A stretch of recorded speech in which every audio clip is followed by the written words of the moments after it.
말씀을 하네요. 네, 안녕하십니까. 미래방송연구실장 김지은입니다. 먼저 귀한 발걸음 해주신 임직원 및 보직간부 여러분들께 진심으로 감사드립니다. 아마 지금 앉아 계시면서도 지상파가 당면한 이 난국을 어떻게 돌파할 것인가에 대해서 고민이 굉장히 많으실 텐데요. 저희 미래방송연구실에서는 이 고민을 MBC 내부의 시선이 아닌 외부의 객관적인 시선으로 한번 진단해보자. 그리고 저희가 필요로 하는 혁신성과 여러 가지 저희가 지금 당면하고 있는 과제들에 대해서 수혈을 한번 외부에서 해보자라는 생각으로 각 분야에 예를 들면 뉴미디어, 방송정책, 또 콘텐츠 분야에 명망 있는 전문가들을 중심으로 포럼 위원 선정 작업을 진행해 왔습니다. 가히 각 분야의 최고 전문가라고 할 수 있는 10분을 그래서 저희 포럼에 초대를 하게 됐는데요. 아마 이미 몇 면을 다 알고 계시고 저희가 지금 보내드린 자료에도 있기 때문에 간단하게 성함만 소개해 드리겠습니다. 먼저 한양대학교 교수십니다. 김정기 위원장님. 안녕하세요. 서울대학교 교수님이시죠. 이재현 부위원장님. 지금부터는 가나다 순으로 소개해 드리겠습니다. 고려대학교 김성철 교수님. 한양대 박승권 교수님. 네, 단국대 박현수 교수님. 국민대 손영준 교수님. 네, 중앙대 유홍식 교수님. 미래미디어연구소 이종관 실장님. 전남대학교 주정민 교수님. 네, 세종대학교 한창환 교수님.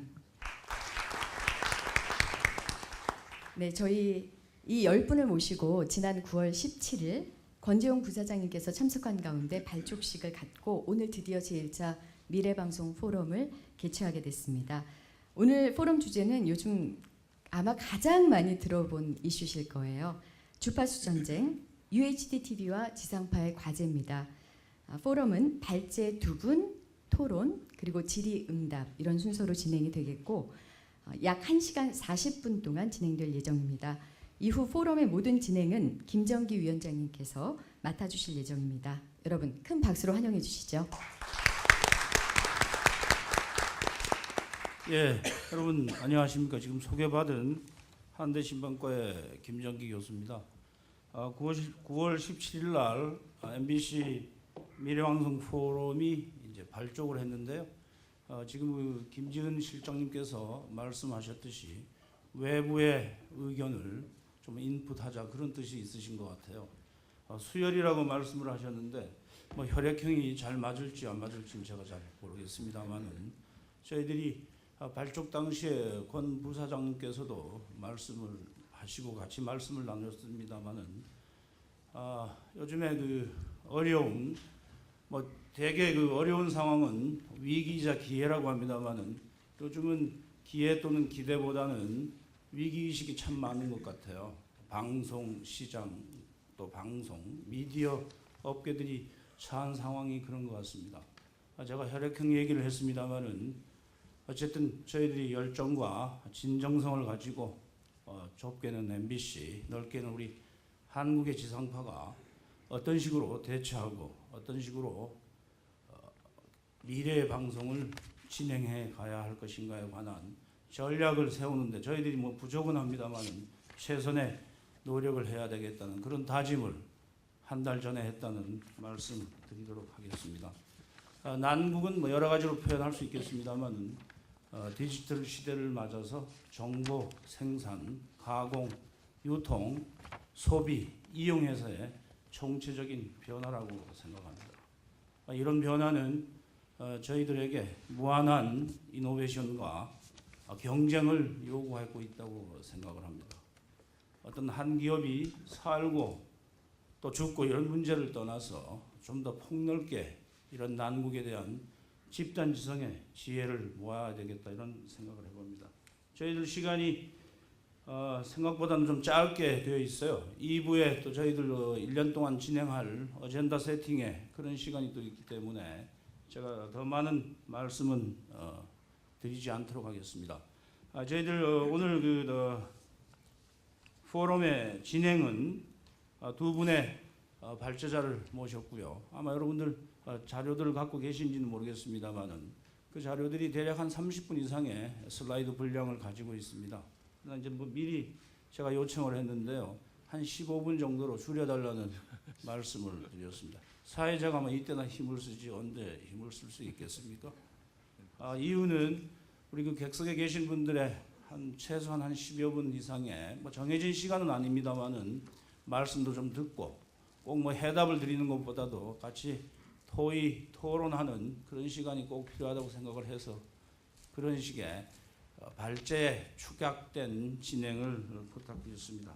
그러고 난 뒤에 주제 발제는 두 분이 연이어서 하도록 하겠습니다. 한 15분 내외로 하도록 하고요. 그리고 우리 포럼 위원들께서 저는 그 이메일에서 무자비한 코멘트 부탁합니다 그랬는데요. 제가 저기 얼굴들을 보니까 전이가 굉장히 차 있는 뭐 그런 모습을 봅니다. 기대하셔도 될 것 같고요. 그런 그 각 위원님들의 코멘트 또는 의견이 끝난 뒤에 우리 객석에 계신 우리 그 간부 여러분들의 말씀을 듣는 그런 순서로 진행하도록 하겠습니다. 뭐 이 융통성 있게 진행은 하겠습니다만은 일정상 여기에 진행은 5시 한 40분 정도로 마감하려고 하는 그런 계획을 가지고 있습니다. 사실 그 세미나를 뭐 이따금씩 다닙니다만은 마이크가 이렇게 많은 것도 오늘 제가 처음 봤고요. 그리고 객석에 계신 분들이 이렇게 엄청난 전문가들을 대하고 얘기하는 것도 사실은 처음인 것 같습니다. 저는 뭐 이 사회만 보는데도 평상시보다는 좀 얼었는데요. 아마 우리 발제하시는 분들, 우리 위원님들은 또 어떤지 모르겠습니다. 뭐 어느 건 제가 다 할 테니까 다른 분들은 용감하게 의견들을 말씀해 주시기 바랍니다. 두 분 발제자 소개하도록 하겠습니다. 먼저 발표하실 분은 UHD TV와 지상파 방송의 과제라는 제목으로 MBC 미래방송 포럼에서 첫 번째 발표자입니다. 한양대학교 융합전자공학부의 박승원 교수님 소개합니다. 박수로 환영해 주시기 바랍니다. 예, 두 번째는 UHD TV와 지상파 방송의 과제라는 타이틀로 미디어 미래연구소의 정책연구실장으로 계시는 이종관 박사님이 맡아주겠습니다. 예, 그럼 이제 발제를 시작하도록 하겠습니다. 부탁합니다.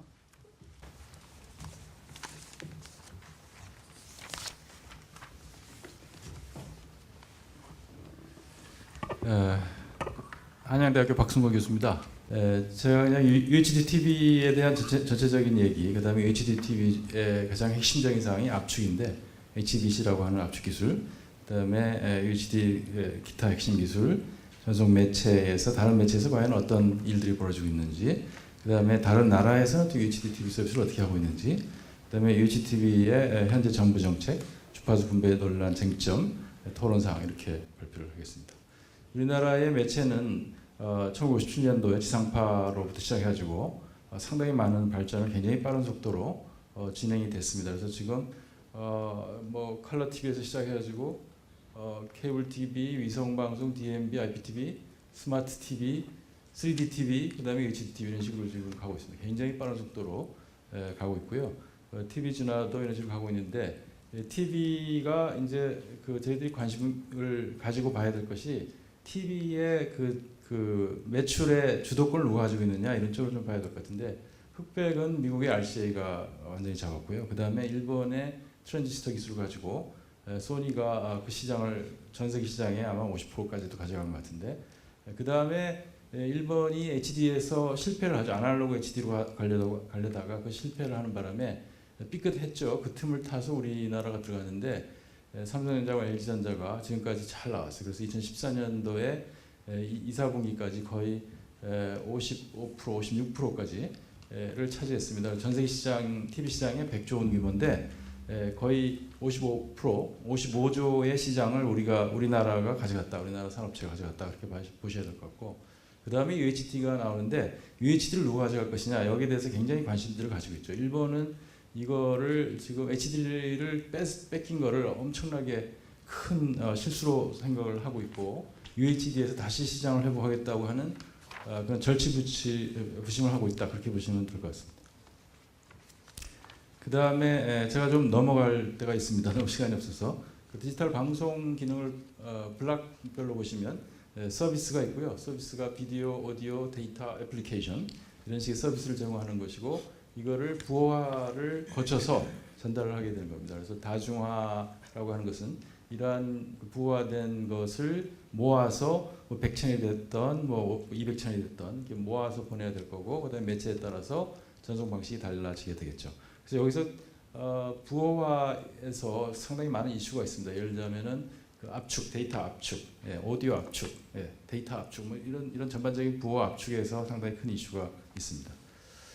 그 다음에 이제 그 비디오를 어떻게 잡느냐면은 영상이 이렇게 있을 경우에 이것을 확대를 해보면은 이런 식의 네모 상자가 많이 나오는데요. 요거 하나하나를 픽셀이라고 하죠. 픽셀. 그 다음에 요 하나하나의 픽셀에 대한 수치 정보, 밝기, 그 다음에 칼라 정보 이런 것들을 가지고 프로세싱을 하게 되어 있습니다. 그래서 지금 이 그림을 다시 보시면 그 픽셀 사이즈를 동일하게 놔뒀을 때 이것이 SD급이 되고 그다음에 이것이 HD, 그다음에 이게 Full HD, 그다음에 여기 4K, 그다음에 이게 8K가 되는데 그 왜 4K라고 하냐면은 이 가로 픽셀 수가 한 4,000개 가까이 되고요. 그다음에 8K는 가로의 픽셀 수가 8,000개 정도 되기 때문에 8K라고 합니다. 그래서 지금 4K와 8K를 가지고 가고 있는데 한국은 4K 중심으로 가고 있고 일본은 4K는 좀 어려울 것 같고 8K부터 가자 하는 좀 움직임이 많이 있습니다. 그렇게 진행되고 있고 그 다음에 방송을 하려고 했더니 컨텐츠를 사진을 찍어서 오디오 비디오 압축을 해서 그 다음에 다중화해서 그 다음에 코딩을 다시 해서 매체로 해서 그 역 과정을 거쳐서 TV로 올려지는 그런 절차를 거치게 되겠습니다. 그 다음에 이거는 또 제가 좀 도와줘야 될 잠깐만요. 네, 여기서 주요 규격이 있는데 여기서 다 보실 수는 없고 픽셀 수를 보시면 4K는 한 800만 화소가 있고 8K는 한 3,300만 개, 한 4배 정도의 화소를 가지고 있고요. HD는 한 200만 개 정도가 되니까 4K는 그거의 4배 정도, 8K는 그거의 16배 정도 되는 그런 정도라고 보시면 되겠습니다. 그 다음에 이거를 압축을 하지 않았을 때에 4K UHD를 전송하려면 3GBps가 필요한데 3GBps를 전달할 수 있는 현재 기술이 없죠. 보편적 기술, 특수한 기술이 있는데 보편적 기술은 없습니다. 그래서 이것을 압축 과정을 거치지 않으면 절대로 불가능하죠. 그래서 HEVC라고 하는 새로운 압축 방식이 작년에 완료됐습니다. 작년에 완료돼가지고 40Mbps로 압축됐죠. 거의 뭐 1000분의 1 정도, 100분의 1 정도 수준으로 떨어진 그런 거가 됩니다. 40Mbps가 되니까 이제는 전달할 수 있는 매체가 생기기 시작합니다. 그래서 국내에서는 지상파 방송을 HDTV로 전송하기 위해서 MPEG-2를 쓰는데 압축 방식을 하나의 HD 채널을 보내기 위해서 한 20메가 정도 쓰고요. 6메가의 채널이 필요한데 이 방식과 변조 방식을 변경하기 전에는 4K UHD를 6메가로 전송하는 것은 불가능합니다. 왜냐하면 이거는 20메가밖에 안 되거든요. 이걸로. 근데 이건 40메가가 필요하니까 불가능해요. 그래서 변조 방식도 바꾸고 압축 방식도 바꾸지 않고서는 전달이 불가능합니다. 그 다음에 이 각 픽셀당 사용하는 그 비트의 수에 따라서 이렇게 화질이 밴드 현상이 나타난다. 둥글둥글하게 밴드 현상이 나타나는 것도 이제 볼 수가 있습니다. 그래서 핵심 기술로 보면은 아까 말씀드렸던 것처럼 영상 압축, 변조라고 하는 것은 신호를 변화시켜서 그 전파를 타고 날아갈 수 있게 하는 그런 기술이 되겠습니다. 그 다음에 통신망, 아주 고속 통신망이 필요할 것 같고 인코더, 디코더, 그 영상 압축해서 복원하는 기술을 하드웨어로 구현하는 거, 그다음에 영상 장치, TV, 카메라 이걸 촬영하는 장치 이런 것들이 필요하게 되겠습니다. 압축 기술을 보시면 MPEG-1이 1991년도에 나와서 96년도에 MPEG-2가 나오고 MPEG-4가 2005년도에 나와서 지금 2013년 HEVC가 나왔는데 이것이 한 번씩 바뀔 때마다 압축 능력이 2배씩 증가를 했습니다. 그래서 만약에 이게 어떤 영상이 8메가bps가 필요했더라면 요거는 4메가, 이거는 2메가, 이건 1메가로 데이터 전달이 그 영상을 전달할 수 있게 되었습니다. 그래서 압축이 상당히 복잡한 기술인데 이거 한번 보시고요. 이 잠깐 제가 이게 상당히 복잡한데 한번 시간이 되시면 읽어보시고요. 그 다음에가 이제 변조 기술입니다. 변조 기술이라는 것이 현재 지상파는 ATSC를 쓰는데 4K UHD를 하나의 6MHz 채널로 전송할 수 있어야 되는데 현재 방식은 그게 불가능해요. 40메가를 보낼 수가 없어요. 그래서 유럽의 DVB-T2라고 하는 거 유럽 방식인데 이거는 가능합니다. 그래서 이게 2009년도에 나왔는데 4K UHD 방식 기술 표준으로 실험 방송으로 전 세계적으로 사용하고 있습니다. 지금 한국에서도 이것을 사용하고 있고요.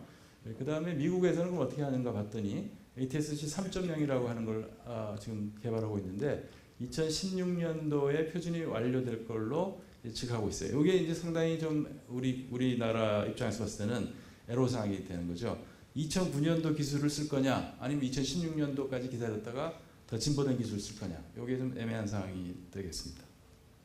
그 다음에 이제 이거를 IPTV와 같은 고속망을 쓸 경우는 어떻게 되는가 봤더니 현재의 IPTV보다 한 4배 정도 모든 속도가 빨라져야 되죠. 그래서 적어도 이 FTTH를 써야지만이 UHD를 전송할 수 있는데 지금 우리나라에서 29.1%밖에 안 돼요. 그러니까 이게 50%까지 뭐 올라가려면 아마 앞으로도 최소한 5년 내지 10년 이상 걸릴 걸로 생각을 합니다. 그래서 물론 필요하면 빨리 할 수도 있겠지만 어쨌든 지금까지 진행해 온 걸로 보면 굉장히 늦게 가고 있다. 슬슬 굉장히 투자할 동인이 별로 없어서 천천히 가고 있다. 이렇게 보시면 될 것 같고 카메라 코덱 쪽에는 하드웨어 코덱이 2014년 하반기에 나왔어요.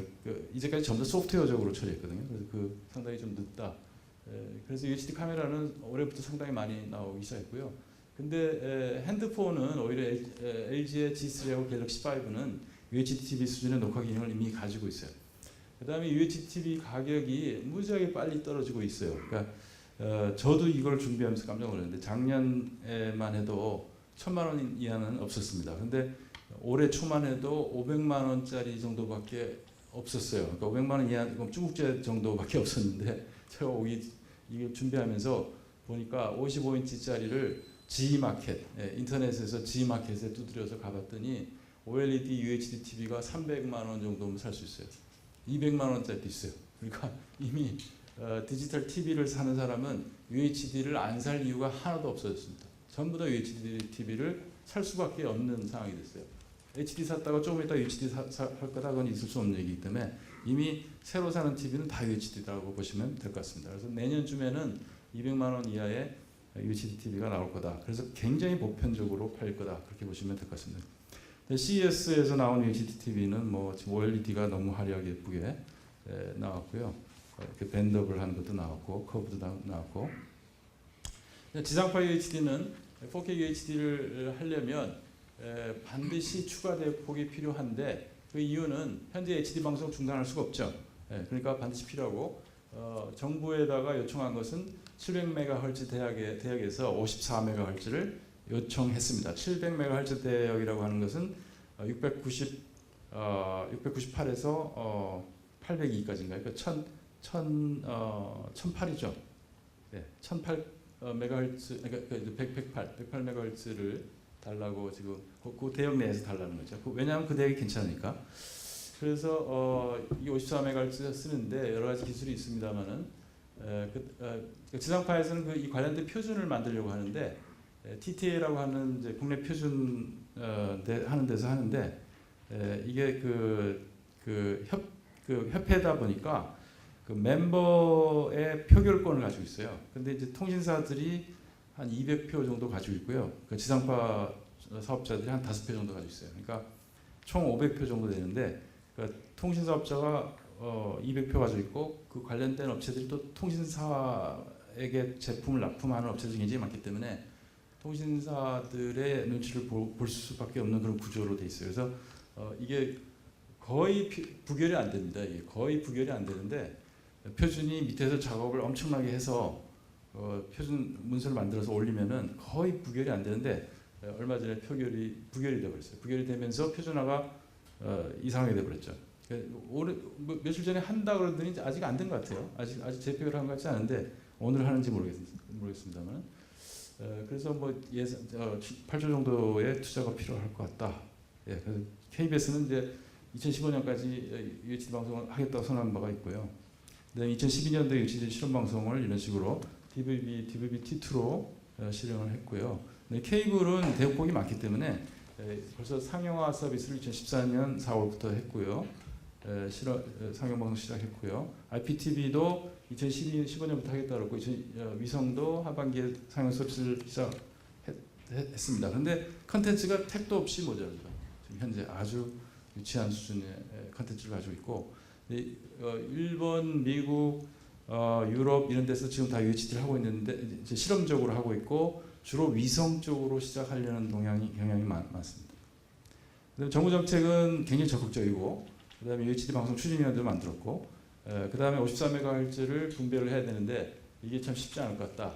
그다음에 정부는 세계적인 어떤 그런 상황을 봐야 되는데 WRC라고 하는 데서 하는데 이게 3, 4년마다 열리는데 2005년 11월에 열리는 상황이고요.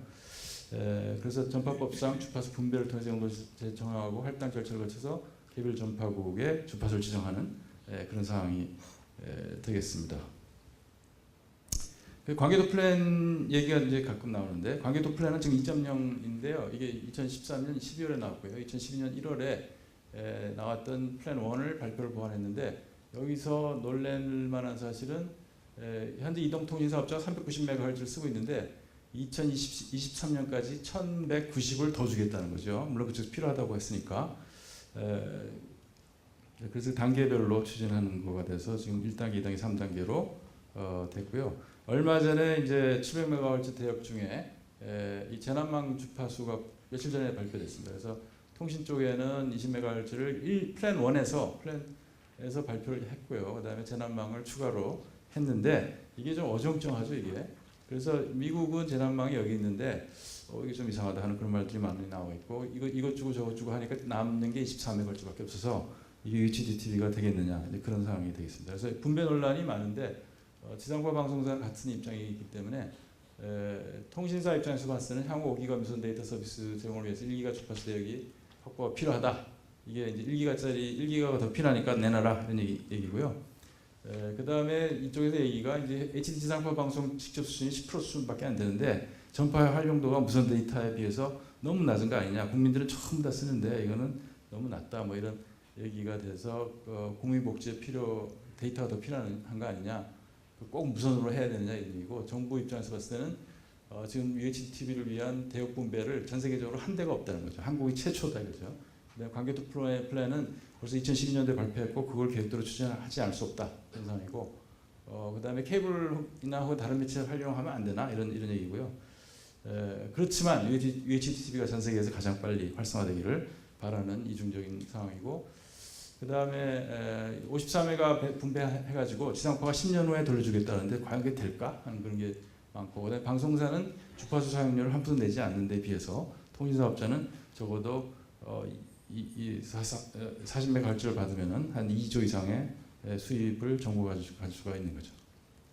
그래서 이제 토론 내용을 내놓는데요. 주파수 분배가 반드시 세계적 추세에 발맞춰 나가야 되느냐. 그래서 한국이 제공하는 서비스가 세계 최초 서비스가 꼭 될 수 있는 거 아니냐. 오히려 선도할 수 있지 않느냐.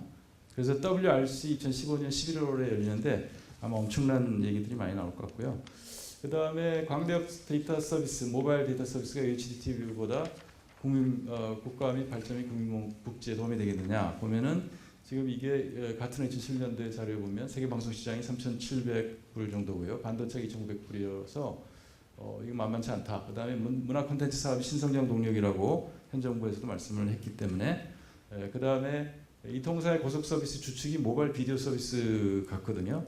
그쪽이 대역폭을 많이 차지하기 때문에 그러면 그것이 UHD보다 중요한가 좀 생각해봐야 될 것 같고요. 관계도 플랜이 통신학회, 통신산업계, 통신연구기관 중심으로 마련된 계획이고 2012년 당시에는 지상파 방송사가 UHD TV 도입에 전혀 관심들이 없었어요.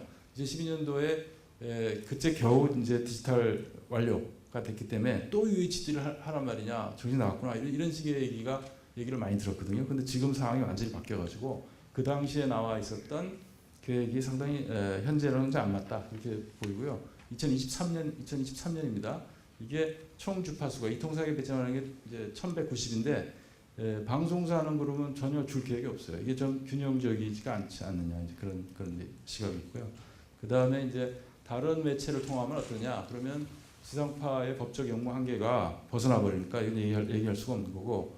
그 다음에 다른 유주파수 대역을 활용할 수 있지 않겠는가, 이런 생각도 하는데, 정부의 주파수 절제 대역 활용은 공개되어 있지는 않아요. 거의 물론 공개되어 있다고 하는데 사실 세세하게 다 알려져 있지는 않습니다. 그래서 그러면 애로사항이 있고, 그 다음에 이제 700MHz 주파수는 이동통신 서비스보다는 지상파 방송 및 재난 방송에 더욱 적합하다는 거죠. 왜 그러냐면은 전에는 셀이 크면 좋았었어요. 그러니까 이동통신의 셀이, 기지국 하나에 셀이 굉장히 커서 많은 가입자를 확보하면 좋았는데, 이제는 고속화가 되다 보니까 셀을 될 수 있으면 작게 하려고 그래요. 그래서 전에는 7,800메가가 황금 대역이라는데 지금은 2.3기가 4기가 이쪽 대가 오히려 더 좋은 주파수다, 그런 얘기고요. 그 다음에 IoT 얘기를 많이 하는데, IoT가 신성장 동력이라고 알려져 있는데, 이거는 IoT는 700메가보다는 아주 높은 주파수를 이용하는 게 더 편리하거든요. 왜냐하면 IoT의 디바이스가 장거리 통신을 하는 게 아니라 길어야 몇 미터, 아주 길어야 몇십 미터, 그 정도 내부에서 커버하기 때문에 700메가 같은 경우는 굉장히 넓게 퍼져나가기 때문에 별로 바람직한 주파수가 아니다는 거죠.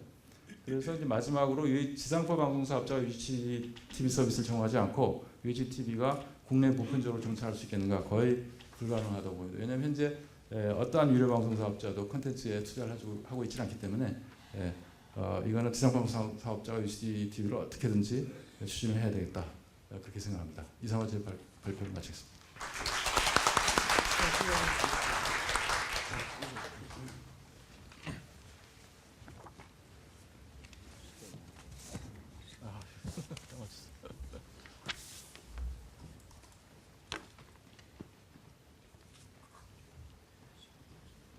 예, 미디어 미래 연구소의 이종관입니다.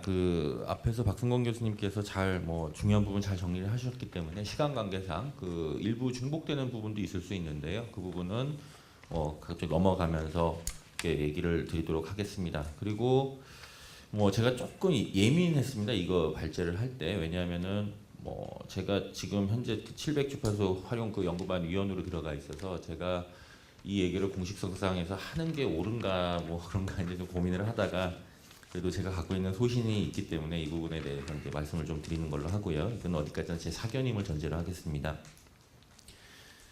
우선 첫 번째로 700대역 주파수 정책 활용 동향입니다. 국내에서는 이거 앞급해서 이제 교수님께서 말씀을 다 해주셨기 때문에 이 부분은 간단히 가겠습니다. 기본적으로 지금 현재 2012년 1월달에 방통위 의결로 40메가가 이동통신 용도로 분배가 됐고요. 그 다음에 잘 아시겠지만 20메가 폭으로 공공안전용으로 분배가 됩니다. 근데 20메가 폭이라고 하지만 이 PSLT가 아직 규격이 확정되진 않았습니다만 현재 예상으로는 기존 상용 LTE에 비해서 한 6배 정도 출력을 예상을 하고 있습니다. 그 얘기, 왜냐하면 홍간섭을 이제 막아야 되니까요. 그 얘기는 20메가뿐만 아니라 그 옆에 가드밴드도 굉장히 넓어진다라는 의미가 되고요. 실질적으로는 20메가지만 실질적으로 재난망으로 들어가는 거 한 30메가 정도로 예상을 하고 있습니다. 그다음에 방송은 아시겠지만 이제 4K 실험 방송 진행 중이고요. 그래서 KBS, MBC, SBS가 채널 66번, 52번, 53번에서 지금 제공을 하고 있습니다. 그리고 마찬가지로 이게 이슈가 되니까 차관권 정책 협의회를 구성해서 지금 논의를 시작하고 있습니다. 이제 해외 부분인데요. 해외 부분은 이제 간단히 말씀을 드리면 유럽 같은 경우 1지역입니다. ITU 1지역 유럽, 아프리카, 중동 같은 경우에는 대부분의 경우가 다 디지털 디비던드 대역을 이동통신용으로 활용하기로 사실상 결정을 했거나 이미 할당을 완료한 상태입니다. 다만 이 DD2 대역이라고 하는 694부터 790 대역까지는 WRC 15부터 유효한 것으로 지금 그때 ITU WRC 12에서 이제 결정을 했고요. 그래서 아까 박 교수님도 말씀을 하셨지만 이 WRC 15는 굉장히 중요한 의미를 갖는 회의가 될 것으로 예상이 되고 있습니다. 왜냐하면 지금 뒤에 제가 언급을 해놨지만 이 파스칼람이 이번에 최근에 나온 보고서를 보면은 아직까지는 694 이하 대역은 절대로 건드리지 말아라. 방송용으로 계속 써야 된다라고 선언을 해버렸습니다. 다시 말해서 방송용 대역에서 엠바고를 걸어놓은 거거든요. 근데 이제 문제는 WRC15 이번에 또 프랑스에서도 이 CSA에서 이 부분을 개진을 했지만 700대역을 지상파가 쓰도록 해야 된다라고 지금 CSA에서 그 의견을 개진한 상태고요. 그렇게 된다면은 이 WRC15에서 이 방송주파수 DD2 대역에 대한 방송주파수 논의가 한 번 더 일어날 것으로 예측이 되고 있습니다. 그래서 WRC15는 굉장히 중요한 회의가 될 것으로 예상이 됩니다. 그 다음에 이 지역, 북미나 중남미 지역은 이제 좀 독특한데요. 그 미국은 독자적인 밴드 플랜을 갖고 있습니다. 이 700대역에. 그래서 굉장히 복잡하고 엉켜있는 밴드 플랜이고요. 그래서 미국식의 밴드 플랜을 따라가는 나라는 전 세계적으로 캐나다 하나밖에 없고 멕시코도 이제 APT 플랜을 따라가기로 결정을 했습니다. 그래서 이 지역이나 뭐 밑에 있는 3지역도 마찬가지로 그 700대역을 전체 다 그 모바일 브로드밴드용으로 이제 하기로 뭐 계획을 하거나 이미 의결을 한 상태입니다. 또는 할당을 한 상태이고요. 일본은 2012년, 호주 2013년, 뉴질랜드 2014년 뭐 이렇게 이동통신용으로 이제 할당을 완료한 상태입니다. 여기서 이제 시사점을 간단히 보면 우선 공통점과 차이점 그리고 시사점이 있습니다. 공통점은 기본적으로 700메가 대역을 이동통신용으로 활용하도록 이제 대부분 다 결정을 했다라는 것이고요. 그 다음에 모바일 브로드밴드 확산이라는 정책 목표 안에서 그것이 이제 이루어졌다라는 것이고, 그 다음에 그 모바일 브로드밴드용 그 추가 주파수 확보를 계속 그 전 세계적으로 노력을 하고 있다. 그리고 이제 이 어떤 국제적 하모나이제이션을 중시하고 있다라는 것을 볼 수가 있습니다. 이제 그에 비해서 이제 세부적으로 보면은 그 과점적인 이동통신 시장, 각 전 세계가 공통적으로 이동통신 시장은 과점적인데 이런 4G에서 와이드밴드를 형성하게끔 하기 위해서 사업자 수를 고려해서 주파수 밴드 플랜을 짜고 그것을 할당을 하고 있습니다. 그래서 우리나라도 어떻게 보면은 그 40메가에다가 나머지 60도 더 달라고 이제 자꾸 얘기를 하는 것이 이 사업자 수를 고려해서 이제 그런 논의가 나오는 건데요. 이 부분은 뒤에서 다시 말씀을 드리겠습니다. 그리고 이제 유럽의 경우에는 방송용 주파수에 대한 언급을 계속 하고 있습니다. 아까 보셨던 파스칼라미 보고서도 그렇고요. 그다음에 CSA도 그렇고. 그래서 이 부분은 디지털 어젠다 2020에 보면은 유럽이 추구해야 될 정신 중에 하나가 이 정보 격차 해소인데, 이 디지털 격차 해소인데 그 중에 한 축으로 방송을 언급을 많이 하고 있습니다. 그 얘기는 이 모바일 브로드밴드의 공익적 목적도 굉장히 중요시하고 방송이라는 부분과 같이 좀 낭립적으로 가겠다라는 것을 의미하고 있습니다. 근데 아까 뭐 약간 좀 비판적인 관점에서 본다면 아까 관계토 플랜에서 보셨다시피 그거는 어디까지나 모바일 쪽에 집중되어 있는 그 밴드 플랜이거나 주파수 활용 계획이다라고 볼 수가 있겠고요. 그럼 시사점을 보면은 기본적으로 해외 동향이나 하모나이제이션을 고려했을 때는 이동통신용으로 활용하는 것이 나쁘지 않겠다라는 것이고요. 근데 주파수의 공공성을 보장할 수 있는 방안은 전혀 나와 있지 않다라는 겁니다. 국내 방송 구조나 체계를 볼 때는 유럽 방식과 굉장히 비슷한데 그런 유럽에서 논의되어 있는 그런 구조가 아직은 우리나라에는 없다라는 부분이고요. 그 다음에 700메가 그러니까 주파수는 기본적으로 필수 투입 요소이기 때문에 그래서 필수 투입 요소의 대체 가능성을 좀 봐야 되는데 이 700메가와 관련된 대체 가능성 여부에 대한 부분도 고려를 해야 된다라는 것입니다. 활용 이슈는 뭐 이건 다 아시는 내용이고 그 각각의 진영에서 주장한 것은 아까 이제 교수님께서 말씀을 하셨으니까 이건 한번 읽어보시면 이제 되실 것 같습니다. 자, 여기서부터가 이제 제가 이제 드리고 싶은 말씀인데요. 기본적으로 이 700메가의 이슈는 전파 정책 차원에서 본다면은 한정된 공공의 자원인 주파수의 효율적 이용을 촉진하고 관련 산업의 진흥과 공익에 기여하는 것. 이게 전파법 1조 목적 조항입니다. 이건 전 세계적으로나 우리나라에서나 가장 기본적인 전파 정책의 방향이자 원칙입니다. 그래서 이 원칙을 한 4가지를 보면은요. 우선 첫 번째가 전파 이용의 외부성을 배제한다. 그 다음에 두 번째 원칙은 전파의 효율적 이용을 촉진한다. 세 번째는 전파 관련 산업을 진흥한다. 네 번째는 공익에 기여한다라는 것입니다. 이 4가지 원칙이 전파 정책의 기본 원칙인데 이 중에서 700메가와 관련이 있는 것은 2, 3, 4원칙이 해당이 되고 2, 3, 4원칙 간의 충돌이다 이렇게 볼 수가 있을 것입니다. 그러면 예를 들어서 뭐 700메가 주파수를 어떤 용도로 활용해야 주파수를 효율적으로 활용할 수 있는가? 그다음에 두 번째 어떤 용도로 활용해야 관련 국민경제 발전에 기여하고 산업을 진흥시킬 수 있는가?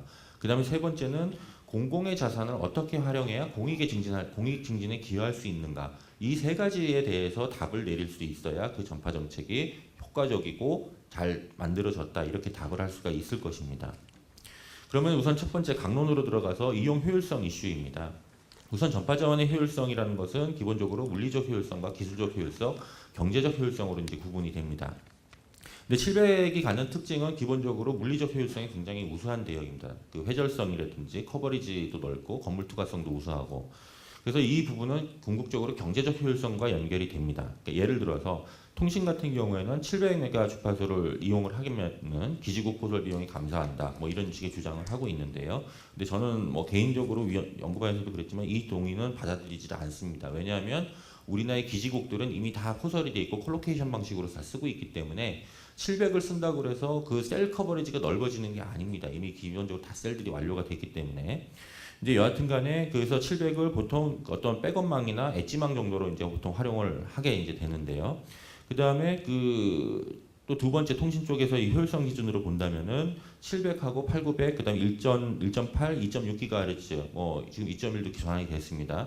이걸 통해서 지금 3밴드 CA를 이제 가겠다는 거고요. 근데 3GPP 기준에 따르면은 이 CA 기술은 최대 5밴드 CA까지 가능을 합니다. 그래서 그 지금 현재로서는 700을 확보해서 이 3밴드 CA를 가고 그다음에 그걸 와이드밴드화 시켜서 굉장히 높은 속도를 제공을 하겠다라는 측면입니다. 그 다음에 세 번째는 경제적 효율성 측면에서도 이 산업 규모나 창출되는 부가가치가 월등하다라는 것이 이제 통신 쪽 주장의 핵심이다라고 볼 수가 있고요. 그다음에 방송 쪽을 보면은 700대역을 통한 난시청 해소 부분이 있는데 이거는 주파수 방송도 마찬가지로 이거는 700 주파수가 효율적이라 하더라도 이거는 기술 효율성에 입각한 난시청 해소이지 뭐 어떤 주파수의 어떤 공통 그 특성을 이용하는 것은 아니라고 봅니다. 왜냐하면 SFM 방식을 쓰겠다고 이제 언급을 했기 때문에요. 그 다음에 대용량 신호로 전송하는 것은 방송망이 가장 효율적입니다. 이건 주시의 사실이고요. 그 다음에 UHD TV를 통한 산업화급 효과는 존재하지만 계측 가능성이 굉장히 어렵습니다. 이 방송은. 그리고 이제 규모 자체, 시장 규모 자체가 좀 열위에 있습니다. 그러니까 전통적인 그 생산 유발 효과나 고용 유발 효과는 시장 규모가 얼마냐가 결국은 가장 중요합니다. 왜냐하면 거기에다 이제 개수를 곱해서 이제 추정을 하기 때문에요. 그래서 시장 규모가 작다는 얘기는 결국 산업 파급 효과도 작게 나올 것이다라는 그 논리와 연결이 되고요. 그다음에 이제 산업 파급 효과라는 측면을 다시 이어서 보면은 기본적으로 그 개인 가입 기반의 유료 방송 또는 유료 방송입니다. 유료 서비스하고 가구 기반의 어떤 무료 보편적 서비스 간의 산업 경제적 파급 효과를 비교한다는 것 자체가 굉장히 부적절한 어떤 논리다라고 볼 수가 있고요. 그리고 전통적 방식의 산업 효과는 통신이 방송에 비해서 약 한 3, 4배 정도 항상 크게 나옵니다. 이 부분은. 그 예를 들어서 그 영국 그 어널리시스 메이슨에서 발표한 오프콤의 위탁을 받아서 발표한 자료를 보면 DD1을 모바일 활용했을 때 한 60조 가까이 나오는데 디지털 방송을 활용했을 때는 22조 정도로 낮게 나오는 걸로 유럽에서도 그렇게 추정을 하고 있고요. 그다음에 글로벌 하모나이제이션까지 고려했을 경우에는 산업 효과 차이는 더 커집니다. 아까도 말씀드렸다시피 여기서의 시사점은 기본적으로 유료와 무료를 비교할 수는 없다라는 부분이 있습니다. 그리고 이 산업경제적 파급 효과를 굳이 추정을 한다면 기본적으로 창출되는 신규 가치 증분 방식으로 추정을 해야 된다라는 것입니다. 다시 말해서 지금 통신시장이 40조인데 거기에서 뭐 추정되는 게 한 60조가 되겠다라는 20조가 증가한다라는 것이 있고 그게 이제 증분이고요. 방송이 10조인데 그 중에 한 5조가 증가를 한다. 그래서 15조, 마찬가지로 5조가 증분입니다. 근데 문제는 산업 증진 효과라는 것을 고려했을 때는 기존의 큰 산업에서 20조가 늘어나는 것도 뭐 있지만 마찬가지로 이걸 비율로 증분 비율로 추정하는 것이 따지고 보면 더 적정할 수 있다. 그러니까 해외에서는 보통 그런 식으로 이제 많이 활용을 하는데요. 이 산업화급 효과는 이제 그런 식으로 접근하는 것도 하나의 방법이다라고 보겠습니다. 다섯 번째는 공익기여 이슈입니다. 제가 그 연구반에서 느끼는 거지만 연구반에서는 크게 한 세 가지 척도를 봅니다. 기술, 그다음에 경제성, 그다음에 공익성 이 세 가지를 보는데 뭐 제가 그냥 사석에서 하는 말이지만 UEFA 챔피언십 같은 경기를 해야 되지 않겠나라는 것입니다. 그러니까 다시 말해서 산업 경제적 효과에서 지상파와 통신이 붙어서 이길 수 있으면 좋겠지만은 과연 이길 수 있을지 의문인데 그러면 거기에서 진다고 하면 이 공익성이라는 부분에서 굉장히 큰 점수차로 또 뭐 방송이 이겨야 뭐 그것이 뭐 효과적이라고 볼 수가 있는데요. 근데 이 부분이 조금 강조가 안 되는 것 같아서 저는 개인적으로 좀 이상하다 싶긴 한데요. 근데 여튼간에 정책 접근의 차이가 뭐 기본적으로 있는 것 같습니다. 그래서 공국에서 어떤 그 통신 쪽에서는 사적지 역시 공익에 기여한다라는 것이고요. 그런데 이제 지상파 방송 같은 경우에는 뭐 기본적으로 공익성을 제공하는 서비스다. 뭐 이렇게 이제 접근을 하고 있습니다. 근데 보통 여기서 이제 관건이 뭐냐면은 그 어떤 공익에 기여하는 걸 볼 때 다양성 기준이라든지 정보 격차 해소라든지 뭐 이런 걸 볼 때는 이 방송이 통신보다 월등히 우월한 것은 주지의 사실이고요. 근데 예를 들어서 이런 부분이 이제 논쟁이 좀 있습니다. 700을 가져와서 경매를 붙인다고 하더라도 통신 요금은 오르지 않는다.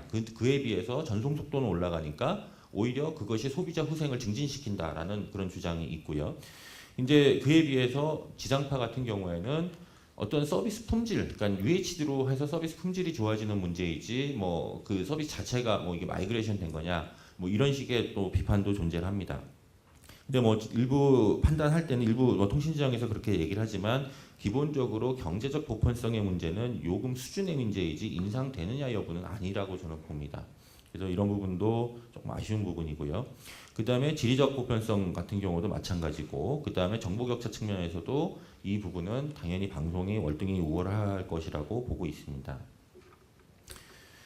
그러면 이제 여기까지는 뭐 이슈 뭐 다 아시는 분도 있고 뭐 그러실 텐데요. 여기서는 이제 그러면 앞으로 지상파가 뭘 해야겠느냐라는 부분입니다. 그래서 제가 이 PPT를 작성을 하면서 이런 PPT를 이런 주제를 가지고 쓴다는 것 자체가 지상파의 어떤 상황이 굉장히 위태로워졌구나라는 것을 반증하는 게 아니겠느냐라는 생각입니다. 우선 지상파 방송의 지속 가능성이라는 부분에서 접근을 좀 하고 싶습니다.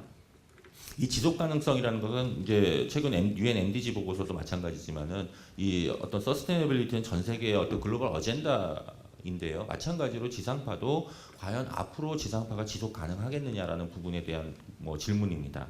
그 지속 가능성 크게 한 세 가지로 볼 수 있습니다. 이론적으로는 하나는 말 그대로 생산 또는 플랫폼의 어떤 그 가장 기초가 된 인프라의 지속 가능성이 있고, 두 번째 재정적 지속 가능성이 있고, 세 번째 인력 자원의 지속 가능성이 있습니다. 이 세 가지가 다 지속 가능해야 이 건전한 그 성장을 이룰 수가 있는데, 우선 첫 번째 플랫폼의 지속 가능성 문제입니다. 잘 아시다시피 지상파 방송의 본질은 주파수로부터 시작을 합니다. 근데 지금 현재 지상파 플랫폼을 위협하는 요인은 크게 보면 세 가지인데, 첫 번째가 직수율이 하락하고 있다는 거, 그 다음에 두 번째가 유료방송 플랫폼이 대형화되고 있다는 거, 그 다음에 세 번째가 콘텐츠 유통 경로가 다변화되고 있다는 거. 이 세 가지는 지상파의 어떤 플랫폼의 지속 가능성을 굉장히 위협하는 요소다라고 볼 수가 있겠고요. 그리고 최근 유료방송 가입 목적이 변화하고 있는 추세를 고려하면은 지상파가 갖고 있는 전통적 정책인 그 넥스트 윈도우 전략이 과연 앞으로도 계속 충분하겠느냐 했을 때 저는 뭐 크게 동의는 하기 좀 어렵다라고 봅니다. 왜냐하면 넥스트 윈도우 전략이라는 것은 타 플랫폼 의존도를 높이는 전략이기 때문에 그렇습니다. 근데 이제 관건은 그겁니다. 그 주파수가 없는 지상파를 상상할 수 있겠느냐라는 부분이 되겠습니다. 궁극적으로는. 그리고 이런 700 주파수가 결국은 대체 가능하느냐, 지상파 입장에서는. 근데 아쉽게도 뒤에서 제가 참고 자료에 설명을 드리지만 700 주파수를 대체할 수 있는 것은 지금 현재로서는 전 세계적으로 아무것도 없다라는 것입니다. 자, 그렇다면 이런 지속 가능성이라는 부분에 어떤 식으로 대응을 해야 되느냐? 기본적으로 일정 수준의 직접 수신료를 확보를 해야 된다라는 것이고요. 최근의 상황은 난시청 해소를 통해서 직수율을 확보하는 방식안은 가지고는 부족하다고 저는 보고 있습니다.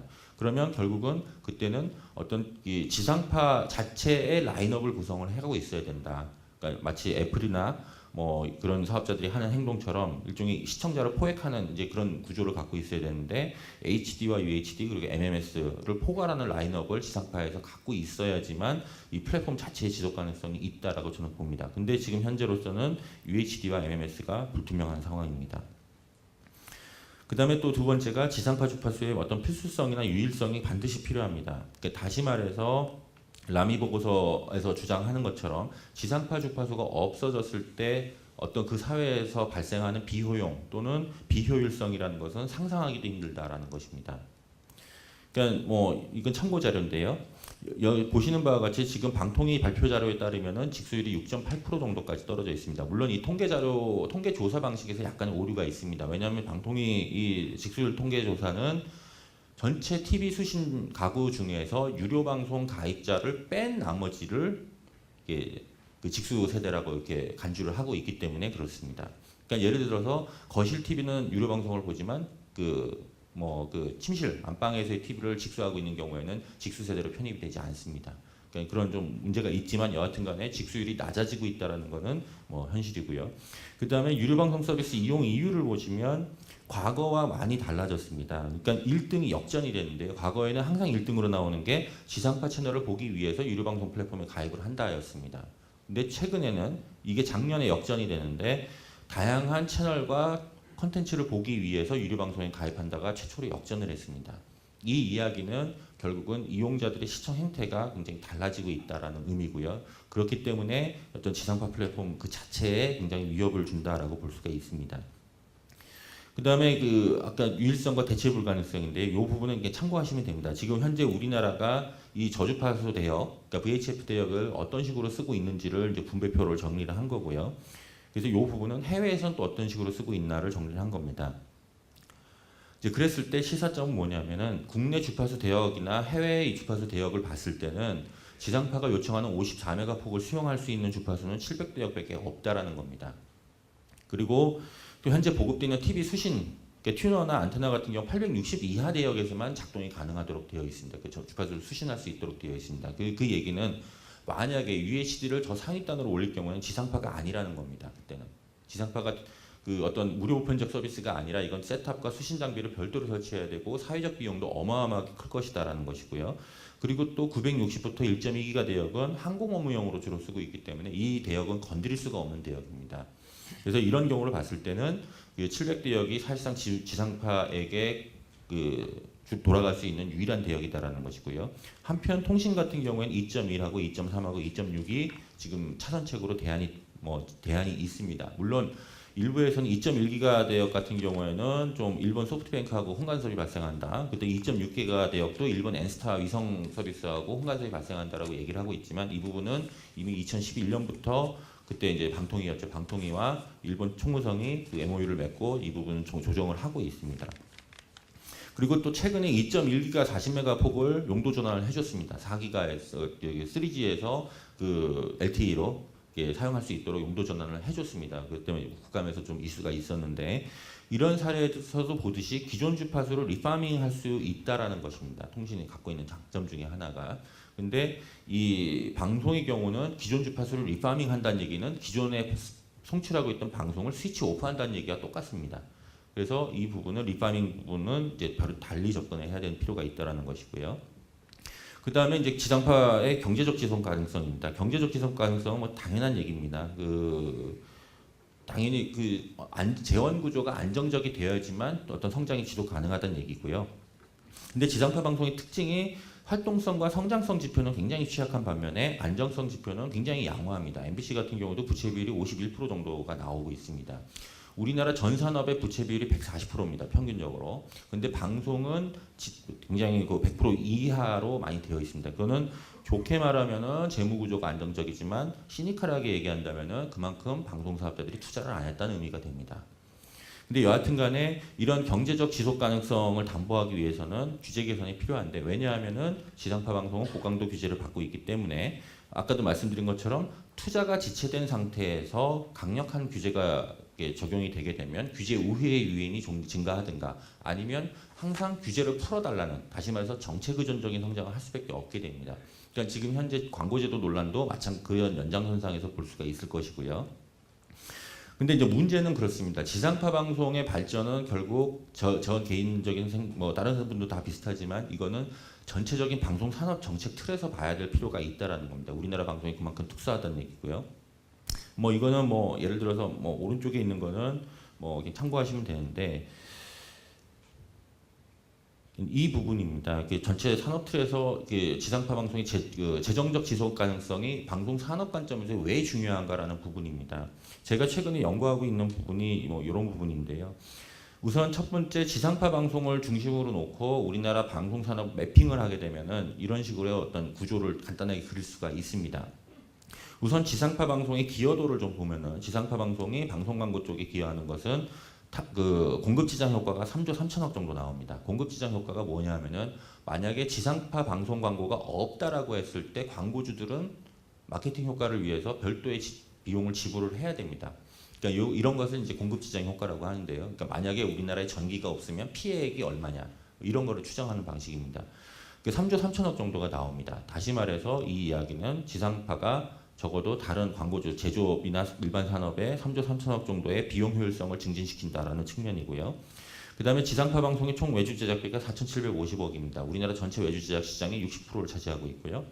그 다음에 지상파 콘텐츠의 유료 방송 PP 재방 비율이 대략 한 60% 정도가 됩니다. 2011년 기준으로요. 그러니까 13년 기준은 통계가 아직 안 만들어져 있는데 이제 그렇고 그 다음에 유료 방송 가입자 지상파 콘텐츠 시청 비율이 95% 정도 나옵니다. 그 다음에 지상파 콘텐츠를 위해 아까 보셨던 표에 있지만 지상파를 보기 위해서 유료 방송 플랫폼에 가입한 게 34% 정도 비율을 차지하고 있고요. 그 다음에 전체 VOD 이용 건수, 요거는 케이블 기준입니다. 홈초이스 기준인데 68만 6천 건 중에서 국내 드라마를 61% 정도로 봅니다. 그러니까 이 얘기는 방송 산업 전체적으로 봤을 때 지상파의 어떤 재정적 또는 전체적인 지속 가능성이 유지가 될 때 우리나라 방송 산업이 어떤 아직까지는 선순환적인 또는 그런 생태계를 가지고 간다라는 얘기입니다. 특히 한미 FTA가 예정돼 있는 상황에서는 지상파 방송이 붕괴되는 순간 우리나라 방송 시장은 대만이나 이런 데처럼 호주나 대만처럼 완전히 붕괴될 가능성도 굉장히 배제할 수 없다라고 봅니다. 그러니까 예를 들어서 전체 시청 점유율도 그렇고 이런 광고비도 그렇고 마찬가지로 이런 가입 비율 같은 것도 그렇고 이런 것이 없을 지상파에 의해서 창출되는 타 산업에서의 타 방송 산업의 가치다라고 볼 것이고요. 그러니까 이런 측면에서 봤을 때 이런 UHD라는 부분이 궁극적으로는 단순히 주파수 확보의 문제가 아니라 어떤 지상파의 지속 가능성의 전제 조건이 된다라는 것이 제 판단입니다. 그다음에 이제 과제 세 번째는 UHD 좀 컨텐츠가 항상 문제가 되고 있는데 아까도 말씀하셨지만 지금 케이블에서 제공하고 있는 UHD 채널이 초기에 240분 정도 분량을 확보를 했었습니다. 그러니까 종일 방송으로 기준을 하는데 240분 분량이면 굉장히 택도 없는 분량이고요.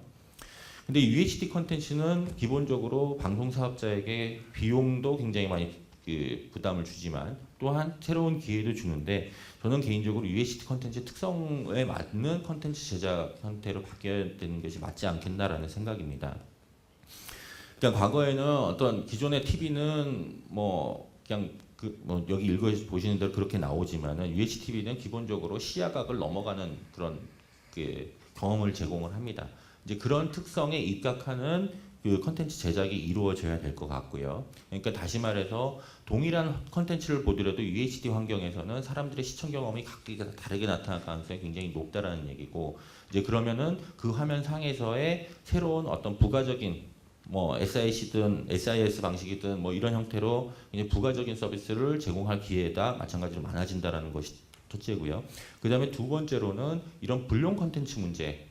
입니다. 그러니까 UHD 컨텐츠를 가지고 불용 컨텐츠를 어떻게 활용할 것인가에 대한 부분이라고 할 수가 있겠습니다. 그래서 근데 다만 문제는 아직도 지상파는 폐쇄적인 생태계를 갖고 있고 폐쇄적인 어떤 비즈니스 모델을 가고 있기 때문에 최근에 푸기 유튜브에 지상파 컨텐츠 그거를 끄는 걸 보면은 이제 그런 형태로 폐쇄적이고 배타적이라는 것이 문제지만 궁극적으로는 이 방송 컨텐츠를 가지고 불용 컨텐츠를 어떤 식으로 활용하고 UHD 컨텐츠를 어떤 식으로 가는 그 컨텐츠 유통 전략을 세우느냐가 결국 UHD 시장에서의 새로운 부가가치를 창출하느냐 마느냐. 그러니까 UHD라고 해서 광고 수입이 더 늘어날 것 같지는 않은데 어떤 식으로 수익을 창출해야 되느냐에 대한 어떤 아이디어를 좀 제공할 수 있지 않을까라는 생각입니다. 그럼 결국은 어떤 UHD에 맞는 컨텐츠 제작이 가야 되고 그런 컨텐츠 특성에 따라서 유통 전략을 다르게 가져가야 되고 특히 서드 파티들을 어떻게 지상파 생태계에 갖고 들어오느냐가 중장기적인 관점에서의 어떤 핵심이 아닐까라는 것이고요. 그래서 이를 통해서 기존의 어떤 스마트폰이나 이런 어떤 스마트 미디어의 어떤 연계성을 어떤 방식으로 가져가느냐가 지상파에서 또 다른 과제가 아니겠느냐, 또 방향성이 아니겠느냐라는 생각입니다. 요거는 이제 참고하시면 이제 될 것 같습니다. 예, 이상 마치겠습니다.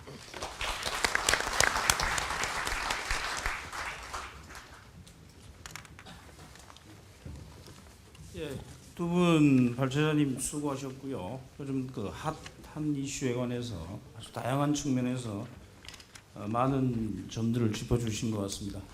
제가 아까 시간을 융통성 있게 진행을 한다고 했습니다만은 예상보다는 조금 늦어지고 있습니다만 어쨌든 저희가 듣지 않을 수 없었던 그런 좋은 내용이었기 때문에 시간 오버를 한 상태로 진행했다는 말씀드리고요. 우리 포럼에 참여하고 있는 각 위원님들께서 꼭 뭐 의무적으로 몇 분간의 코멘트를 제가 더 요청하는 건 아닙니다만은 또 아마 좀 다른 측면에서 보시는 분들도 저희 포럼에 있으시고 해서 그런 분들을 포함하는 말씀을 좀 들었으면 합니다. 우선 가능하면 좀 시간을 좀 길지 않게 말씀해 주시면 좋겠습니다. 누가 말씀을 우리 저기 김성설 선생님부터 오프닝을 하시겠습니까? 네. 부탁드립니다. 안녕하세요. 저 고려대 미디어학부의 김성철입니다. 두 분 발제 굉장히 어려운 주제에 깔끔하게 발제해 주셔서 감사하고요. 저는 생각이 조금 다릅니다. 지금 두 분은 상당히 그 지상파 입장에서 입장에서 말씀하신 건 아니고요. 굉장히 좀 많은 고려를 하시는 얘기를 했는데 저는 조금 생각이 다를 수가 있습니다. MBC를 사랑하지 않아서는 아니고요. 지상파를 사랑하지 않아서도 아닙니다. 근데 조금 다른 시각에서 볼 수 있지 않나 그렇게 오해하지 말고 들어주셨으면 좋겠고요. 제가 몇 주 전에 그 암스테르담에서 열리는 IBC에 참관할 기회가 있었는데 그때 두 가지 키워드로 요약이 됐어요. 그 전체적인 전시회나 컨퍼런스 자체가 하나는 UHD 4K였고요. 또 하나는 OTT였습니다. UHD는 주로 일본 그 가전업체 중심의 하드웨어 업체들이 주로 밀고 있었고요. 삼성전자가 약간 같이 편승하는 정도였고요. OTT는 에브리 플레이어가 굉장히 열심히 하고 있었습니다. 그래서 말씀드릴 거는 OTT는 당장에 지금 전쟁터가 되고 있어서 상당히 우리 그 지상파 입장에서 굉장히 적극적인 전략이 필요하다는 생각이 들었지만 이 UHD 문제는 솔직히 얘기하면 그렇게 영어로 얘기하면 어전트 하진 않다. 그렇게 긴급하고 이게 정말 존망이 왔다 갔다 할 문제는 아니고 오히려 시간을 갖고 봐도 된다. 그 전문가들하고 토론을 하면서 제가 물어봤더니 그 사람들이 at least 10 years라는 얘기를 했거든요. 이게 상용화되고 시장에서 자리 잡으려면 10년의 여유가 있기 때문에 굳이 빨리 갈 필요는 없고요. 우리가 빨리 가다 보면 일본 장비 업체들 배불려주는 이런 우리가 몰모트가 되는 이런 잘못 그것도 범할 수가 있고 국가 전체적인 그 미디어 전체 생태계 차원에서도 코스트가 더 클 수도 있다는 생각이 듭니다. TV 교체도 필요하고 컨텐츠 투자도 필요하고 직접 수신율도 낮고 이런 상태 우리가 지금 지상파 방송만밖에 빨리 달려간다고 했을 때 또 삼성전자하고 장비업체 그 정도가 했을 때 이 생태계 전체 UHD 생태계를 만들 수 있을 정도 더구나 대한민국 단독 플레이로 할 수 있을 정도는 저는 아니라고 보고요. 이 글로벌 방송 시장에서 조금 시간을 갖고 조금 더 신중하게 나갔으면 좋겠다 하는 그런 생각이 듭니다. 두 번 그게 시기의 문제에서 어전트하지 않다고 저는 조금 물론 긴급할 수 있지만 조금 더 시간을 가져도 된다는 게 첫 번째 제 의견이고요. 두 번째는 지상파 방송국이라고 했을 때 본질이 지상파입니까 아니면 콘텐츠입니까 방송입니까? 자꾸 지상파에 연연하는 그 생각을 좀 바꿔야 되는 것이 아닌가 하는 생각입니다. 저는 MBC를 비롯한 지상파 방송사가 지상파라는 단어를 버릴 때 미래가 있다고 생각해요. 지금 직접 수신율도 아까 6%대라고 말씀하셨는데 지상파를 사람들이 보는 걸 원하는 게 아니라 지상파 방송국이 만드는 컨텐츠를 보는 걸 원하잖아요. 그 길이 어떤 길이든 간에 하다못해 셀룰러망을 통해서 보더라도 국민들이 편하게 값싸게 볼 수 있으면 되는 거거든요. 보편적 서비스라는 게 굳이 지상파라는 거를 우리가 지금의 아날로그에서 디지털에서 HD, HD에서 UHD 그 다음에 뭐 8K까지 이거를 전부 다 굳이 지상파라는 것으로 배달해야 된다는 생각을 버려야 될 것 같고요. 차라리 다양한 그런 경로들을 활용하는 대신에 컨텐츠의 경쟁력을 높여야 되는 것이 아닐까. 저는 어떻게 해도 지상파의 가치는 떨어진다고 봅니다. 이 미디어 환경에서. 근데 컨텐츠의 가치가 떨어지면 MBC의 미래도 없고 지상파 방송사의 미래도 없는 거 아니겠습니까? 그래서 저는 지상파에 연연하기보다는 과감하게 컨텐츠에 연연해서 컨텐츠 경쟁력을 국제적으로 가질 수 있도록 그렇게 투자하는 게 필요할 것 같고요. 그런 면에서 봤을 때는 700메가가 방송국 입장에서 머스트 해브냐? 저는 있으면 좋지만 머스트 해브는 아니라고 생각하고요. 나이스 투 해브라고 생각을 해요. 그래서 제가 간단하게 이제 제가 생각하는 굉장히 크루드한 아이디어를 말씀드리고 끝내는데요. 지금 뭐 기술의 발전 단계도 보면 이동통신 LTE망을 통해서 TV를 봐요. 그러면 지상파 방송사가 만드는 그 컨텐츠를 이동통신망을 통해서도 값싸게 볼 수 있는 기술들이 나와 있고요. 세계적인 추세도 그렇게 돼 있습니다. 그래서 이거를 그 흐름을 하기보다는 어떻게 보면 그 저희도 싸움할 때 그렇지 않습니까? 한 대도 안 맞고 싸우려면은 이길 수가 없습니다. 몇 대 맞아주고 세게 때리면 되는 거거든요. 그러니까 지상파 방송사가 어떻게 보면 살을 주고 뼈를 취하는 그런 태도를 했으면 좋겠습니다. 700메가 그냥 통신한테 주고요, 자연스럽게. 그리고 UHD를 할 수 있는 여러 가지 길이는 있으니까 위성도 있고 여러 가지 방식이 있으니까 오히려 그 통신에게 가게 되면 저희가 추정하기는 한 2조에서 3조 정도의 주파수 경매 대금이 나옵니다. 이거를 정부가 세수가 부족하다고 정부가 일반 재원을 넣지 말고요. 이게 사회적 합의를 통해서 이걸 방송발전기금으로 집어넣는 겁니다. 그러면 2, 3조 정도가 방송에 투자가 되면 방송 3사가 있으면 최소한 1조 정도가 MBC에 들어올 수가 있고요. 이걸 가지고 UHD 컨텐츠 개발하고 경쟁력을 높이고 난시청을 해소하고 본원의 그 힘을 키우는 데 투자를 한다면 최선은 아니겠지만 차선이 될 수 있고요. 그러면 지상파가 아닌 컨텐츠 쪽에 방송에 방점을 두고 미래를 설계할 수 있지 않을까 하는 생각이 들었고요. 제가 그 통신아이트 주파수 주고 돈 받아서 방송 발전시키자 그랬더니 굉장히 양아치적인 발상이라고 사람들이 많이 얘기하던데요. 어쨌든 뭐 지금의 이런 대립구도보다는 이런 식의 현실적으로 줄 거 주고 받을 거 받는 이런 식의 좀 획기적인 발상의 전환이 필요하지 않나 이렇게 생각해봤습니다. 예, 이상입니다. 예, 우리 김 교수님 감사합니다. 우리 그 포럼의 특성을 잘 말씀하시고 계신 것 같네요. 조금 뭐 세긴 합니다만은 어쨌든 좋은 토론입니다. 다음은 제가 뭐 아무래도 저희가 다들 시간이 없네요. 그래서 그래도 좀 차별적인 의견을 얘기할 수 있는 분들을 제가 먼저 지명을 하도록 하겠습니다. 우리 주정민 선생님 말씀 부탁드립니다. 예, 전남대 주정민 교수입니다. 우리 위원장께서 차별적인 발언을 하실 분이라고 그렇게 코멘트를 해주셔서 제가 좀 차별적인 얘기를 해야 되나 이런 고민을 하고 있습니다. 김성철 교수님 IBC 갔다 왔는데 저도 갔다 왔습니다. 갔다 왔는데 저도 느낀 게 이게 UHD를 끌고 가는 게 일본이다 이런 생각을 했고요. 일본이 왜 그런 걸 끌고 갈까 이런 고민을 해봤을 때 결국은 가전산업 쪽, 특히 이제 이 방송 장비 쪽에 소니가 중심이 되고 또 NHK가 이제 8K 하면서 방송 쪽에 고화질로 세계 시장을 다시 한번 재파게 되는 생각들을 갖고 있더라고요. 그래서 곰곰이 따져봤습니다. UHD가 활성화됐을 때 가장 수혜를 많이 받는 나라가 어딘가? 당연히 일본이고요. 그럼 한국은 어느 쪽에 수혜를 받을 수 있을 것인가? 한국은 삼성인가 삼성. 네, 수상기, 삼성 LG 수상기 파는 거고 미드웨어 파는 거고요. 그러면 지상파라든지 우리 방송사들은 얻는 게 뭐지? 그걸 통해서 컨텐츠 시작해갖고 컨텐츠를 조금 활성화시킬 수 있겠죠. 근데 결국은 그 최대 수혜자는 일본이고 그리고 두 번째 수혜자는 삼성이지 않겠냐 이런 생각을 했습니다. 그래서 과연 방송사들이 UHD에 연연해가지고 얻을 수 있는 이익이 뭘까 이런 생각들을 많이 했습니다. 물론 지금 700MHz 대역은 사실 정확하게 말씀드리면 이건 UHD 같은 경우는 명분이고 주파수를 어떻게 확보하기 위한 나름대로 전략 측면이라고 저는 보고 있고요.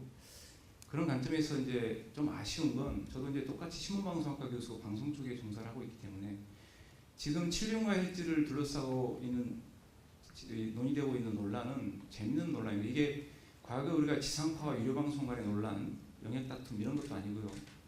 결국은 이 방송하고 통신 간의 경쟁인데 제가 볼 때는 이 과정 속에서는 방송학자라든지 방송기관이라든지 방송 전문가들이 모두 방송 입장을 들어주는 게 맞습니다. 방송 산업이 지금 침체되고 있고 어렵기 때문에. 그런데 묘하게 그런 지형이 형성이 안 돼 있어요. 그게 왜 그럴까? 그런 지형이 형성되어 있지 않다는 얘기는 무슨 얘기냐면 결국 지금 논리 싸움이나 분위기 싸움에서 통신 쪽에 다 손을 들어주는 그런 분위기입니다. 그래서 방송 쪽이 실제로 굉장히 힘을 잃고 있습니다.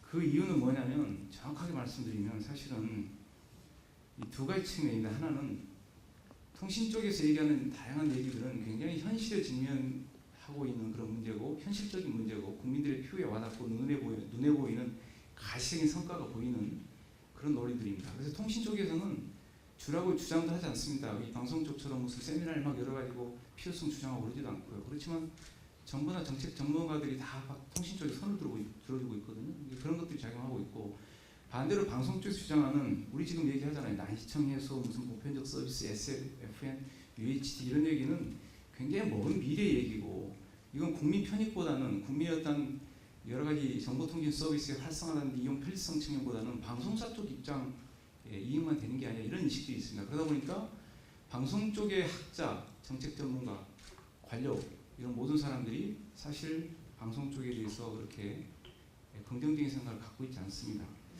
그래서 그런 부분에 대한 것들을 어떻게 우리가 풀어야 될 것인가라는 고민을 함께 해봐야 되고요. 그게 이제 저는 사실은 UHD 얘기를 자꾸 하면은 UHD 얘기를 하지 말고 컨텐츠 얘기를 해라. 제가 김성철 교수님 말씀에 동의하는 게 결국 UHD 컨텐츠를 해가지고 컨텐츠 시장을 활성화시켜서 우리가 이게 결국 컨텐츠 산업이 기기 산업이나 가전 산업하고 파급 효과가 연계된다는 그런 얘기를 좀 할 필요성이 있어서 현실적인 측면의 필요성을 제대로 부각시킬 필요성이 있다 이런 생각을 좀 하고요. 두 번째 측면은 어떤 게 있냐면은 지상파 방송에 대한 전반적인 부정적인 인식입니다. 이건 지상파 방송을 편들어주는 사람이 아무도 없다는 얘기죠. 학계도 그렇고 정책 전문가도 그렇고 규제기관도 그렇고 그렇습니다. 그래서 왜 부정적 인식이 있을까? 이런 생각들을 한번 해봐야 됩니다. 그래서 UHD 얘기하고 700MHz 얘기하지만 그건 결국 앞에 제가 말씀드린 대로 지상파에 배불리기 위한 그런 로직이 아니냐 이런 얘기 있습니다. 그래서 그런 부분에 대한 것들이 좀 바뀌어질 필요성이 있다. 그래서 그런 부분이 왜 그런 게 유래됐는지에 대한 고민과 우리가 성찰이 좀 분명히 필요한 것 같습니다. 제가 좀 말씀드리고 싶은 얘기는 이 대목에서 사실은 지상파를 지금 편들어주는 지상파 입장을 이해해주는 사람들은 지상파 방송 종사자 외에는 없습니다. 정확하게 말씀드리면 그런 지형 속에 있다는 것을 분명히 지상파 종사자들이 알 필요성이 있어요. 그래서 결국 모든 이런 정책들이 지상파의 독과점적인 어떤 컨텐츠 시장 그리고 방송 시장의 지배를 확대하는 걸로 인식하고 있기 때문에 심지어 방송하고 통신 간의 어떤 싸움에도 불구하고 방송 쪽의 유료 방송인 산업군 쪽에서도 전혀 지지를 받지 못하고 오히려 그걸 통해서 유료 방송 쪽도 자기들의 입지를 넓혀가려는 그런 전략으로 가고 있습니다. 그래서 오히려 방송 쪽이 연대를 해서 방송 산업을 키워야 되는데 그렇지 못한 것들이 지상파 방송에 고립되어 있기 때문에 그런다. 그러면 이게 지금은 보이지 않지만 중장기적으로 지상파의 미래는 없다 이렇게 단정적으로 얘기할 수 있는 부분이 있습니다. 그래서 이제 제가 한 가지만 추가적으로 말씀드리고 싶은 얘기는 이게 이제 정책 결정자 입장에서는 굉장히 이게 딜레마 상황입니다. 이게 무슨 말씀이냐면은 통신 입장도 들을 수도 없고 방송 입장도 들을 수 없는 그런 딜레마 상황. 이럴 때 정책 결정자는 절대 선택을 하지 않습니다. 이런 것은 지연을 하거나 포기를 하거나 결정을 다른 사람이 위임하거나 이런 식의 결정합니다. 그래서 이런 상황에서의 문제 해결 방식은 뭐냐면은 대안을 제시를 해줘야 됩니다. 다시 말해서 정책 결정자가 명분을 갖고 거기서 탈피해가지고 뭔가 정책을 결정할 수 있는 이 빠져나온 구멍을 만들어줘야 되는 거죠. 그래서 이번에 미래부가 20MHz를 재난방송으로 할당했는데 방통위 쪽에서는 이게 20MHz를 인정한다고 나머지 것은 가게트 플레이 많다는 다시 재노제다 이런 것들은 절대 받아들일 수 없는 그 뚱그름 얘기입니다. 방송 쪽에서 그런 주장하면은 그건 굉장히 설득이 떨어집니다. 정책기관의 신뢰성, 정책의 일관성, 그리고 새로운 논란거리 제공 이런 것들을 어떻게 받아들이겠어요. 그래서 그런 측면에서 본다면 오히려 방송 쪽에서는 어떤 얘기를 해줘야 되냐면은 이게 예를 들어서 모바일 쪽에서 700MHz를 쓰지 않아도 모바일 트래픽의 문제를 해결할 수 있는 대안들을 찾아줘야 됩니다. 그래서 다른 주파 지역을 찾아가지고 이 지역을 쓰면 되지 않느냐 이런 얘기를 해주거나 아니면은 이번 국감에서 최민희 의원이 얘기했던 것처럼 우리 53MHz 할당해가지고 방송하고 통신하고 같이 쓰자 그래서 공존하자. 그래서 결국은 방송이 쓰는 걸로 다시 정리하고 이런 식으로 가야만 이게 문제가 해결되는 거지. 그렇지 않으면은 700MHz 대역을 UHD용으로 쓴다는 거에 대해서는 사실 굉장히 정책 결정 기관에서는 결정하기 어려운 부담스러운 거다. 정책 결정 기관은 방송도 눈치를 보지만 통신도 눈치를 봐야 되는 거고 또 이 VIP라든지 정부의 정책도 눈치를 봐야 되기 때문에 방송 쪽에서 그런 출구를 열어주는 그런 노력들이 좀 필요하다 이런 말씀을 드리면서 토론을 마치겠습니다. 예, 수고하셨습니다. 혹시 우리 위원님들 얘기하실 분이 있으신지요? 없으면 제가 또 이 지명을 하면 아니할 수 없겠죠. 어느 분 얘기하시겠습니까? 이용식 교수님, 예, 움직이시는 것 같아요. 어차피 해야 되는 거면 하겠습니다. 네, 강도가 점점 높아지는 것 같아서 강도를 좀 올려야 되나 이런 생각을 합니다.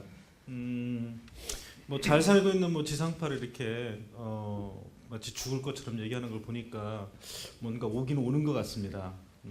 지난해부터 시작을 해서 올해 상반기까지 지상파들이 계속적으로 적자 행진을 하고 있고 위감이 오고 있으니까 이런 얘기를 또 더 많이 듣고 싶어 하시는 것 같습니다.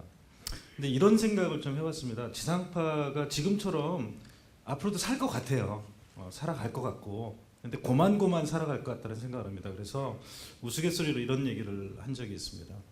지상파들이 좀 연합해서 제4 이동통신사가 되라. SKT는 1분기에 국민으로부터 이용자로부터 약 5조 원에 가까운 돈을 벌어서 살고 있는데 결국은 지상파들은 다 끌끌이 모아서 3사가 합해도 1년에 3조 원이다. 결국은 그러면 앞으로의 싸움은 뻔해진다. 자본의 싸움이고 결국은 자본을 가진 자가 이기도록 가는데 지상파는 현재처럼 컨텐츠를 만들어서 팔면 고만고만하게 살 수 있으니까 그렇게 살아가고 IPTV나 스카이라이프나 뭐 아니면은 케이블 TV한테 컨텐츠 팔아서 살아가면 되지 않나라는 그런 얘기를 합니다. 그 얘기는 뭐냐면 700MHz를 놓고 딱 보면 딜레마입니다. 저도 지상파를 좋아하니까 지상파한테 줬으면 좋겠어요. 근데 가보면 아무도 그런 얘기 안 해요. 서로 싸울 뿐이고 누가 가져가면 뭐가 좋다라고 얘기를 할 뿐이죠. 근데 700메가를 보면은 두 가지 측면을 잘 봐야 될 것 같아요. 첫 번째는 컨텐츠 측면이고 하나는 플랫폼 측면인 것 같아요. 컨텐츠를 잘 만들고 지상파한테 줘야지 방송 시장 전체가 좋아질 수 있는 가능성은 있는 것 같습니다. 또 하나는 이 700메가를 안 주면은 대안이 없기 때문에 결국은 지상파가 할 수 있는 방법은 플랫폼을 갖지 못하기 때문에 컨텐츠 판매 사업자로 전환이 되는 거죠. 그래서 유료 방송 사업자들에게 판매하는 구조로 간다는 얘기입니다. 그래서 컨텐츠 측면에서 보면 하나는 먼저 지상파에게 좀 얘기하고 싶은 거는 컨텐츠를 지금 잘 만드시는 것처럼 보지만 외부에서 볼 때는 지상파의 컨텐츠 생산 능력이 사라지고 있다고 보는 측면이 많습니다. 그 얘기는 뭐냐면 뉴스나 예능을 잘 만들고 계시지만 사람들이 앞으로 향후에도 많이 볼 것 같고 판매가 잘 되는 것들은 스스로 생산할 수 있는 능력이 지금 현재 없어진다고 보고 외부에 기대고 있다고 봅니다.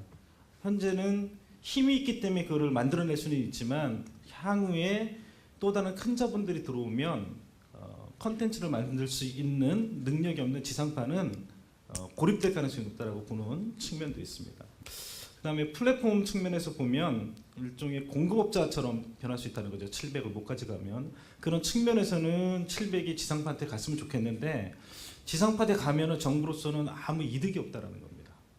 경매를 해서 통신사로부터 2조에서 최소 5조까지 가져갈 수 있는 그런 구조인데 지상파한테는 주면 그냥 주기만 하는 겁니다. 그리고 나중에 매만 맞지요.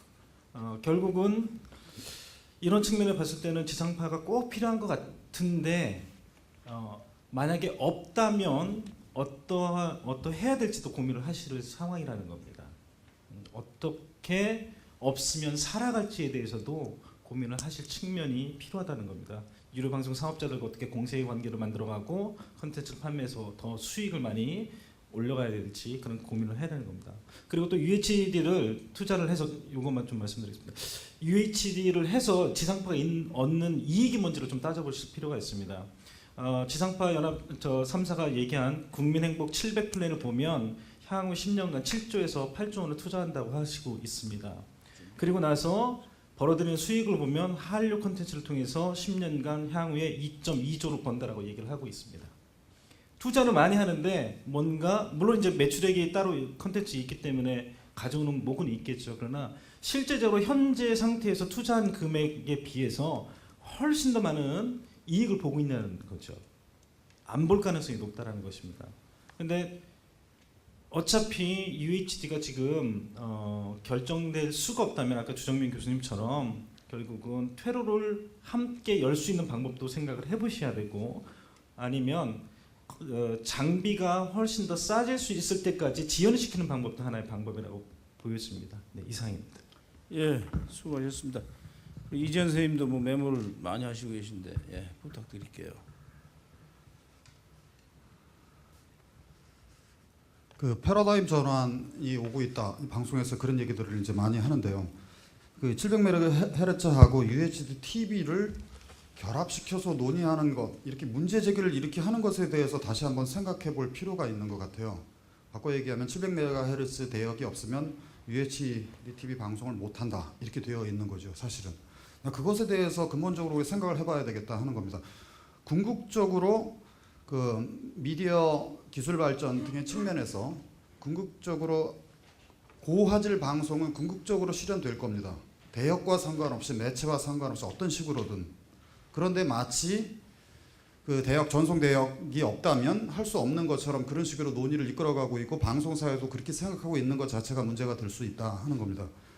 또 결정적인 또 하나의 그 과거의 그 경험을 생각해 보면 우리가 칼라 방송을 어떻게 시작했는지를 생각해 보십시오. 우리가 아까 주정민 교수님도 삼성 얘기하고 그렇게 나와 있지만 그 당시에 수상기 판매 업체인 가전업체가 내수 판매용으로 수출 부진 때문에 내수 판매용으로 컬러 방송이 필요하다고 할 때 정부의 압력을 넣어서 컬러 방송을 조기에 그 실시하도록 그런 식으로 넣었습니다. UHD 방송 같은 경우에도 대역과 상관없이 우리가 그런 식으로 어쨌든 그 고화질 방송 쪽으로는 가게 될 거예요. 그때는 전파가 전송 주파수가 중요해지지 않을 겁니다. 왜 그러면 대안적인 전송 네트워크는 얼마든지 있기 때문에. 그래서 이와 같이 두 가지를 연계시키는 문제 제기가 과연 타당한가 하는 문제. 이건 아마도 김성태 교수님도 아마 기본적으로 생각하신 문제인 것 같고, 그리고 과거의 컬러 방송 경험을 비추어 볼 때 이거와 두 가지를 연계시키는 것은 또 다른 정치적인 의미가 있는 거다라는 걸 생각해 볼 필요가 있다는 겁니다. 그런 측면에서 보자면 우리가 앞으로 미디어 기술, 미디어 환경 변화, 방송 환경 변화를 생각할 때 전파라는 데에서 네트워크로 관점의 변화가 필요하다 하는 겁니다. 이건 지상파의 법적인 그런 그 위상과도 관련되어 있는 문제인데 더 이상 방송이 전파 중심주의적인 사고를 갖고 갈 수는 없는 거다. 이거는 지상파 방송뿐만 아니라 국내 다른 위성 방송이든 다른 쪽 모든 방송 사업자들은 마찬가지일 겁니다. 그래서 전파 중심주의적인 사고에서 네트워크 중심적인 사고로 넘어갈 때 진정한 패러다임 전환이 있을 수 있다 하는 것을 이제 생각해 볼 필요가 있다는 거고요. 그리고 그 아까 제가 모두의 전송 네트워크인 700MHz하고 그리고 컨텐츠를 의미하는 UHD를 구분할 필요가 있다고 말씀을 드렸는데 UHD TV가 시대가 오게 되면 아까 이종관 박사도 말씀하신 것처럼 시청 경험이 완전히 달라지게 될 겁니다. 그거는 무슨 뜻이냐면 고화질로 방송이 되는 것이 다른 그 플랫폼이나 다른 그 디스플레이 기기로 나타나게 될 때 필연적으로 스크린 전환에 따른 해상도 변화가 절실히 필요합니다. 이걸 우리가 보통 이제 전문가들이 이제 N 스크린 전략 이렇게 이야기를 하지요. 사실은 그런 측면에서 고화질 방송을 하게 될 경우에 그 전파를 통해서 그걸 내보낼 경우에 다른 PC나 아니면 다른 윈도우를 통해서는 어떤 식으로 그런 컨텐츠를 리퍼포즈 할지 그리고 어댑테이션을 시킬지 하는 그런 전략적인 그런 미디어 전략적인 측면이 필요하다 하는 겁니다. 그런 의미에서 MBC 자체가 지상파 방송사라는 것을 넘어서 미디어 회사로서 그런 미디어 전략 같은 것이 지금 준비되어야 될 때가 아닌가라는 겁니다. 컨텐츠에 대해서는 김성철 교수님도 말씀하신 것처럼 컨텐츠를 지금 당장 준비하고 있는가, 당장 주파수를 주면 방송할 수 있는가 하는 문제들이요. 실제로 고화질 방송을 하기 위해서는 예산 인프라를 위해서 예산 필요하죠. 그리고 제작 시스템 완전히 바꿔야 되고 그리고 CMS라고 해서 컨텐츠를 관리하고 그게 앞으로 이제 되게 중요해집니다. 기존에 있는 아까 불용 화면 자료라고 했는데 그걸 끊임없이 재활용해서 새롭게 리퍼포즈하고 그런 식으로 해서 컨텐츠를 만들어 나가야 되는데 그런 CMS라는 개념이 방송사에 있는가, 그런 등등의 측면에서 그 하드웨어적인 측면, 인프라적인 측면, 소프트웨어적인 측면에서 실제로 그런 준비가 되어가고 있는가, 주파수면 주면 당장 할 수 있을 정도로 되어 있는가. 앞으로 UHD 컨텐츠를 만들어 나갈 때 컨텐츠에 대한 장기적인 로드맵 같은 것을 가지고 있는가, 어떤 장르부터 해가고 그 컨텐츠를 제작하고 어떤 식으로 나가야 될지 이런 식의 그런 준비가 되어 있는가 하는 겁니다. 그런 측면에서 앞으로 MBC 자체가 지상파를 포함해서 MBC 자체가 그 정체성을 고민을 많이 해야 될 것 같아요. 이건 타일 쪽으로도 오게 될 거예요.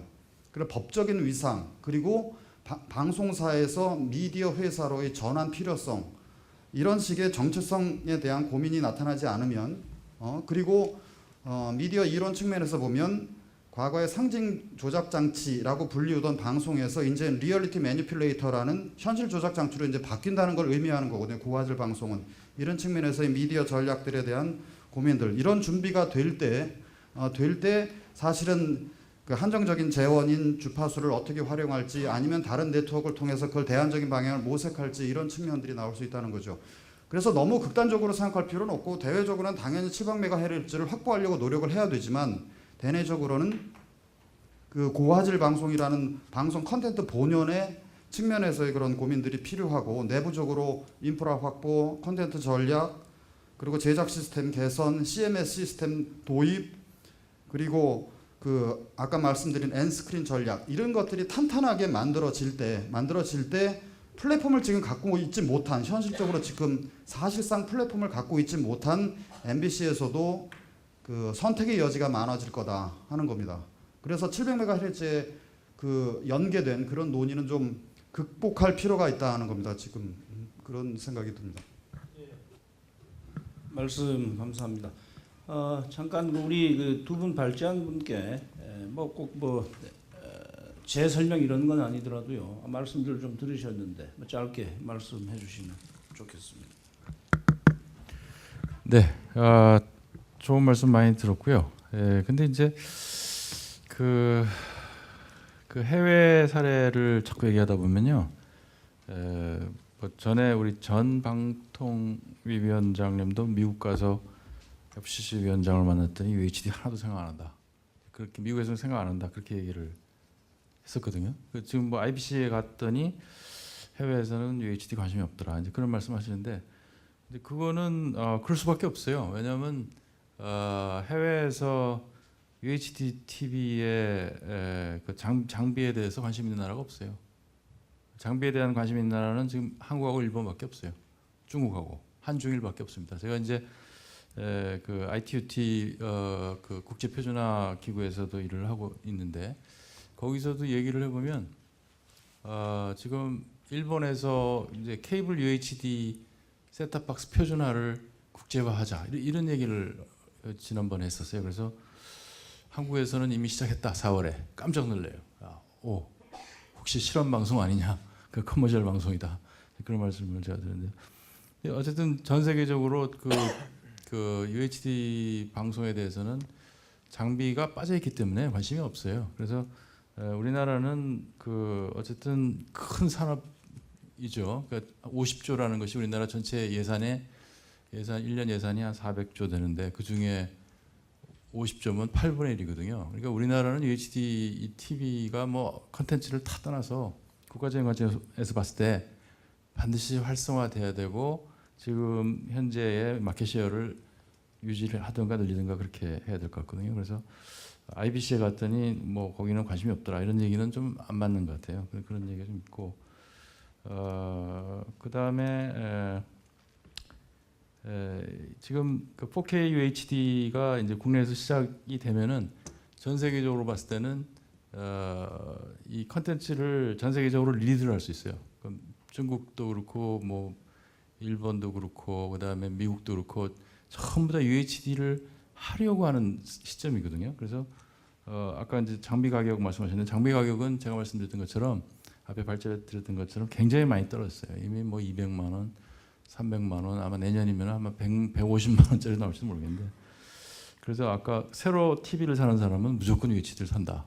그런 상황에서 한국이 UHD를 활성화가 돼가지고 한 1, 2년만 더 빨리 나간다면은 UHD 컨텐츠를 전 세계에 팔 수 있다. 특히 한중일에는. 그래서 그거는 지금 한류 바람하고 굉장히 잘 어울릴 수 있다. 네, 그런 생각을 하고요.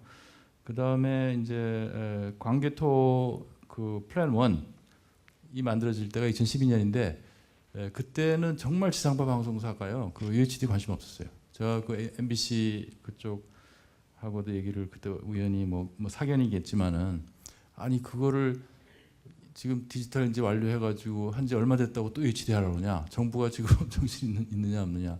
우리가 그럼 뭐 먹고 사느냐? 뭐 이런 식의 반응을 했었거든요. 그래서 그때하고 지금하고는 굉장히 다른 상황인데 광개토 그 플랜 1 결정이 2012년도에 났다는 거예요. 2012년. 그러니까 그 당시 지상파는 디지털화 완료하느라고 그냥 등골이 빠질 때였거든요. 네, 그래서 그런 시점이 참 아쉽다, 좀 안 맞다 그런 생각이 좀 들었고 그다음에 대안적 네트워크에 대해서 말씀하셨는데 대안적 네트워크로 가면은 그게 무료가 아니거든요. 그러니까 지상파 그러니까 MBC가 한번 컨텐츠를 만들어가지고 예를 들면 케이블에 넣겠다, 아니면 위성에 넣겠다, 아니면 IPTV에 넣겠다 이러면은 분명히 그쪽 사업자들이 돈을 내라는 거예요. 지금은 HD에서 이제 그 MBC가 컨텐츠를 제공하고 물론 뭐 KBS도 마찬가지, SBS도 마찬가지지만 컨텐츠에 대한 절대적인 어떤 그 위치에 있기 때문에 그 비용을 받고 있는 입장이지만 만약에 새로운 컨텐츠를 유사한 컨텐츠를 만들어서 다른 네트워크로 내가 나가게 될 경우에는 반드시 그쪽 네트워크를 보유한 업체에서 반드시 차지를 할 수밖에 없는 그런 구조가 되기 때문에 컨텐츠를 만드는데 오히려 네거티브한 그런 상황이 돼버릴 가능성이 높습니다. 그래서 그 주도적인 역할을 하기가 상당히 어렵게 될 가능성이 상당히 높다고 생각합니다. 네, 이상. 네, 감사합니다. 이종관 박사님. 우선 좋은 말씀 감사드리고요. 저도 그 부분에 대해서는 동의를 합니다. 이게 과연 시급한 것이냐에 대한 부분은 저도 개인적으로 이게 그렇게 시급하지 않다라는 생각은 갖고 있어요. 근데 다만 이게 어떤 문제가 있냐면은 예측 가능성에 대한 문제는 분명히 준다고 봅니다. 그러니까 다시 말해서 그 해당 주파수를 UHD든 통신이든 어느 쪽으로 쓰게 하겠다라고 미리 노티스를 주는 것 자체가 사업자나 시장에게는 예측 가능성을 주고 거기에 따라서 시장의 어떤 투자나 장비 가격이 변화하게 되거든요. 그러니까는 UHD 가는 게 확실해진다라고 한다면 그 노티스가 일어나는 순간부터 장비 가격은 빠지기 시작을 합니다. 그런 현상이 있기 때문에 그래서 저는 이것이 일단은 저도 대안은 필요하다. 분명히 지금 현재 700 논의 구조에서 출구 전략은 반드시 필요하다라는 것도 저도 마찬가지 생각이고요. 하지만 그 출구 전략은 빠른 시간 내에 만들어지는 게 좋다. 안 그러면은 시장에 대한 예측 가능성을 주지 못하기 때문에 그러면 장비 제조사든 서비스 사업자든 간에 거기에 대한 투자나 이런 거에 대한 불확실성이 굉장히 커질 수밖에 없지 않겠나라는 생각이고요. 그다음 두 번째가 그 재정 기여도 같은 경우도 보면은 저는 그렇습니다. 이 논의 구조가 바뀐 게 과거에 지상파가 54메가를 카드라를 들고 나왔을 때는 그 배경에는 40을 통신이 쓰고 54를 방송이 가져간다라는 논의 구조가 있었고 그때 재난망 같은 경우에는 800 테트라망을 쓸 것이냐 이런 식의 또는 와이브로망을 쓸 것이냐 이게 이제 KDI에서 지금 예타하고 나왔지만 이제 그런 식의 논의 구조가 있었기 때문에 재난망 논의는 사실상 없었었거든요. 초기에는. 그러니까는 108메가 폭 중에서 40과 54의 이야기였다가 지금 20이 이미 사실상 들어와 버렸기 때문에 지금 40, 20 구조, 40, 20이 남아 있는 구조에서 나머지가 이제 굉장히 줄어든 이제 그런 논의 구조로 바뀌어서 그래서 지금 얘기가 굉장히 좀 틀어지고 있는 듯한 느낌입니다. 근데 이제 통신사업자 같은 경우도 그렇지만 과거 2013년이나 11년 경매가가 생각보다 높게 형성된 이유 중에 하나가 필수성 문제였거든요. 그러니까 예를 들어서 900은 무조건 KT가 가져갔어야 되고 이제 이런 식의 문제였습니다. 근데 700을 만약에 40을 공급하는 거하고 60을 공급하는 거하고는 경매 대가가 엄청나게 차이가 납니다. 그리고 700은 기본적으로 800대역하고 붙어 있지 않기 때문에 밴드 플랜이 그래서 굳이 가까이 붙어 있는 걸 반드시 사야만 할 이유가 없습니다. 물론 약간 차이는 있지만 이제 그 얘기는 결국 60을 시장에 공급하는 경우는 경매가가 굉장히 떨어집니다. 왜냐하면 이게 담합적인 경매의 형태가 나올 수 있기 때문에 그래서 제가 아까 발전에서 말씀드렸다시피 이거를 부족하게 주느냐 충분하게 주느냐가 사실상 정부 입장에서도 외국도 그 고민을 했었던 거거든요. 근데 이제 우리나라 같은 경우도 지금 그 논의 구조가 그런 식으로 바뀌어서 지금은 통신사업자 입장에서는 40 가지고는 부족하다라는 게 주파수 대역 자체가 부족하기보다는 3개 사업자가 충분히 쓰기 어려운 구조다라는 것이 그 이면에 깔려 있다고 저는 봅니다. 그래서 그런 부분도 정책 결정 과정에서 좀 중요히 판단을 해야 될 거고요. 근데 여하튼간에 출구 전략을 만들어야 되는데 저는 개인적인 생각은 이 700대역에서 그 지상파를 가져가고 미국 그게 가져가고 그 다음에 그 윗단에 2.1기가 대역을 리파밍을 좀 빨리 주는 것도 하나의 고려할 수 있고요. 그 다음에 2.6기가 지금 LG가 쓰고 있는데 일부 그쪽이라든지 그러니까 정부가 분명히 제시해줘야 될 거는 지금 700이 이슈다라는 것을 아까 준영민 교수님 말씀하신 방기하는 게 아니고 책임을 떠넘기는 게 아니라 분명한 정책 대안을 가지고 그걸 시장에다가 사전에 좀 노티스를 정확하게 좀 줄 수 있는 것이 지금 필요하지 않나 하는 생각입니다. 예, 수고하셨습니다. 시간이 조금밖에 남지는 않았습니다만은 객석에 계시는 분들께서 꼭 질문이 아니어도 좋고요, 코멘트도 좋고 자유롭게 말씀하실 거 있으면 말씀해 주시면 좋겠습니다. 보셨다시피 저희는 이런 식의 사실은 실질적인 포럼을 오늘 이제 시작을 하고 있습니다만은 이런 식의 진행 포맷을 유지하려고 합니다. 어떤 말씀이 있으면 즉각적인 답을 해결책으로 내놓는 것은 아니고요. 논쟁적인 이런 다양한 토론들을 통해 가지고 실제 방송 환경에 도움이 좀 될 수 있는 이런 방안들을 모색하는 과정으로 생각하시고요. 어떤 얘기라도 해주시면 저희들이 잘 받겠습니다. 예, 한 분 계시네요. 디지털 본부장 김성근입니다. 그 기술을 책임지고 있습니다. 그저께 이제 그 미래부 국감을 할 때 그 민의를 대변하고 있는 이제 국회의원들께서 이제 지상파의 손을 들어주는 여러 이제 질의들을 많이 해줬습니다. 그래서 이게 잘 풀리겠구나 했는데 이제 또 다른 오늘 이제 그 학술적인 민의를 또 이렇게 대변해 주시는 우리 그 교수님들의 여러 하여튼 고언들을 듣고 나니까 아직 좀 제가 이제 대표적으로 노력을 하고 있는데 제가 좀 더 노력을 많이 해야 되겠구나 하는 그런 생각을 하게 됐습니다. 일단 감사드리고요. 한두 개 교수님들께서 좀 더 이렇게 살펴봐 주셨으면 하는 부분을 좀 말씀드리고 싶습니다.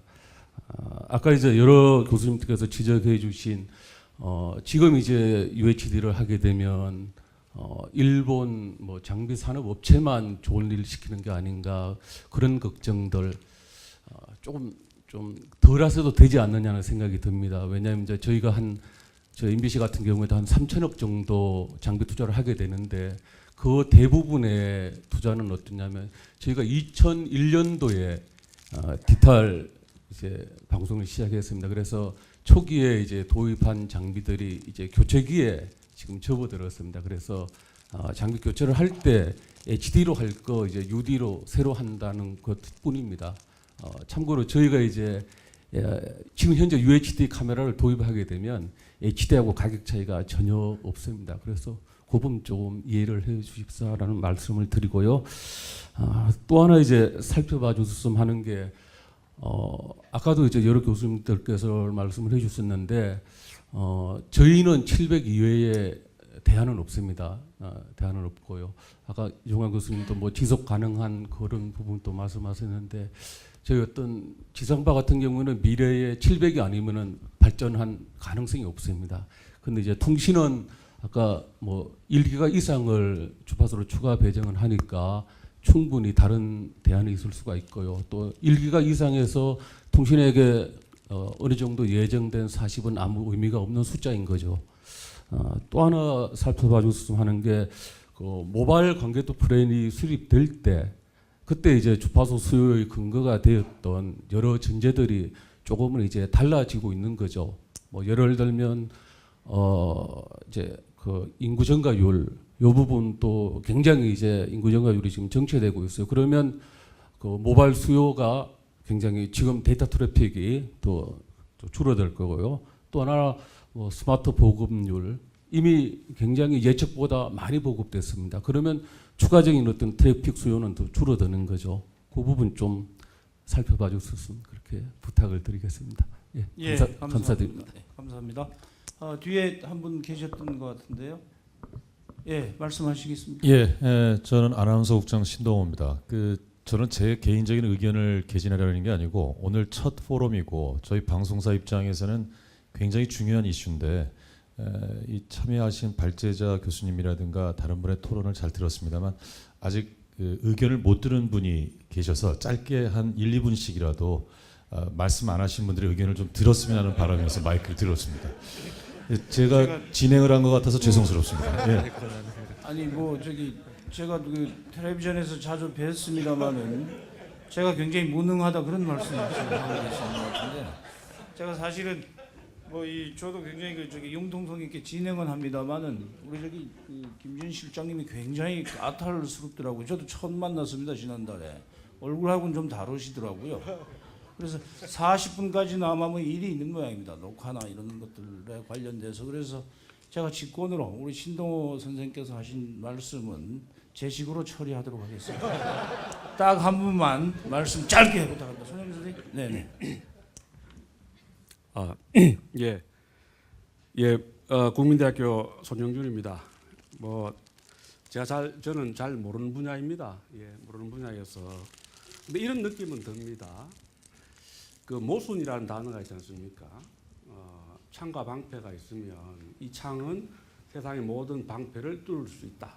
또 반대로 어떤 방패 파는 사람은 모든 창을 막을 수 있다. 이게 아주 모순적인 어떤 패러독시컬한 상황인데요.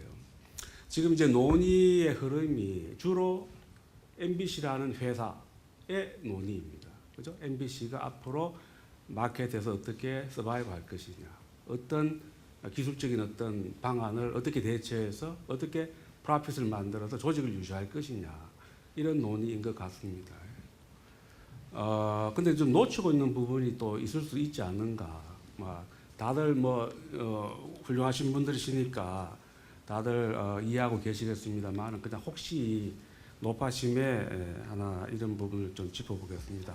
MBC 오늘 주제가 지상파의 과제, 앞으로 이제 미래를 어떻게 대처할 것이냐의 문제인데, MBC를 어떻게 규정할 것이냐의 문제인 것 같습니다. 아까 창과 방패라는 두 가지 모순적 상황을 제가 말씀드렸습니다만은, MBC가 마켓에서 프로핏을 추구하는 조직이냐, 그것이 다냐, 혹시 빠진 부분은 없느냐, 빠진 부분이 있다면 그걸 어떻게 채울 것이냐, 어떻게 조화해 갈 것이냐, 그 두 가지 상황이 동시에 추구될 수 있는 것이냐, 없는 것이냐, 그것은 또 새로운 어떤 미래에 대한 대처 방법 속에서 결과가 나오겠습니다만은, 그래도 역사적으로 보면 사람들이 방송 사업자에 대해서 갖는 어떤 이중적인 태도, 하나는 어떤 엔터테인먼트를 기대하면서 동시에 또 어떤 무형의 가치, 또 사회적 제도로서의 어떤 신뢰, 이런 가치도 지금은 MBC뿐 아니라 모든 매체가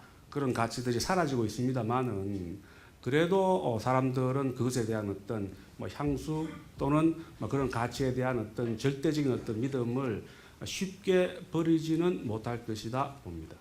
그런 점에서 보면 MBC가 지상파로서 미래 가치를 추구하는 데 있어서 어떤 마케팅적인 어떤 가치 못지않게 무형의 가치, 사회적 제도로서의 어떤 MBC가 정보 전달자로서의 어떤 사회적 역할, 이런 부분도 균형 있게 보는 것이 아까 처음에 말씀드린 두 가지 모순적인 상황, 창과 방패의 어떤 그런 대결 구도에서 이런 마케터빌리티와 소셜 서스테이너빌리티, 이런 두 가지 가치가 동시에 좀 고려돼야 되겠다고 생각을 높아심에 드렸습니다. 예, 수고하셨습니다.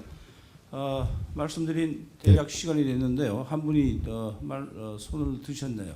한 분만 더 말씀 듣도록 하겠습니다. 예. 예, 저는 정무부장 이재명인데요. 주파수 세계 주파수 정책을 정할 때는 WRC, ITR 이제 거기서 이제 정하게 되잖아요. 이게 주로 제가 그동안 지켜본 걸로 보면은 미국이 가장 주도를 하는 것 같아요. 미국에서 이제 군사용 주파수가 워낙 많이 쓰기 때문에 통신용으로 쓰기 위해서는 이제 방송 주파수를 갉아먹고 있고, 거기에 유럽이 쫓아가고 있고, 나머지 중국, 일본이 쫓아가고, 한국은 춤을 추면서 막 그냥 앞서나가는 어떤 그런 입장에 있는 거고요. 지금 문제는 우리나라 주파수 정책을 대변하는 우리 그 방송 바뀌었죠. 이제 미창부인가요? 이제 그쪽에 공무원들만이 WRC나 APT나 이런 데 참여해서 발언을 내고 있고요. 그리고 그 산하 기관 연구소에 사람들만 위원으로 참석을 하게 돼 있고, 방송사나 통신사에서는 전혀 참석을 할 수가 없습니다. 그래서 정부의 어떤 독단적인 어떤 그런 결정 정책, 통신 위주의 어떤 정책을 가지고 주파수 정책을 정하고, 그게 APT 또 ITR을 가가지고 이제 반영을 시키고 있고, 방송사들은 항상 뒤쫓아가서 이렇게 막기에 급급한 그런 상황인데, 우리 학계에서도 그렇고 방송사에도 그렇고 좀 그쪽에 좀 참여해서 같이 발언을 하고 같이 정책을 좀 세워 나갈 수 있는 어떤 그런 그게 좀 필요하지 않은가 그렇게 하고요. 아까 지상파가 주파수를 버리고 대체 매체가 많다 이렇게 말씀하셨는데요. 지상파에서 지상파가 송신소를 포기했을 때는 아까 박승근 교수님께서 저가 공감할 수 있는 그런 말씀을 하셨는데요. 지금은 우리가 케이블이든 IPTV든 콘텐츠를 돈을 받고 이제 주지만, 우리가 자체의 어떤 네트워크를 갖고 있지 않을 때는 돈을 주고서 송수를 해달라 그렇게 할 수밖에 없다. 그래서 그 비용은 엄청나게 늘어날 것이다. 그 주파수를 내놓고 저게 방송발전기금으로 뭐 2조에서 5조 해가지고 MBC한테 1조를 받아라. 그걸 가지고 콘텐츠 진흥을 해라. 그 1조 가지고 몇 년 못 갑니다. 몇 년 못 가고요. 그 대신에 이제 늘어나는 비용 같은 경우는 또 상당히 많이 되죠. 통신사에다 네트워크를 플랫폼을 가지고 있는 사업자한테 다 줄 수밖에 없는 이제 그런 상황이 되고요. 그런 너무 그 한쪽으로만 이렇게 볼 게 아니고 다양한 어떤 그런 거 좀 봐야 되는데요. 할 말이 되게 많은데요. 네. 예. 그칠까요? 제가 이 음식 사회를 보는데 늘 이렇게 더 팔자에 없는 악역을 하고 합니다. 저기 아마 우리가 이제 쟁점적으로 보는 것은 뭐 이 이슈 자체가 그러한 그 최소한의 다 측면을 가지는 건 틀림없는 것 같아요.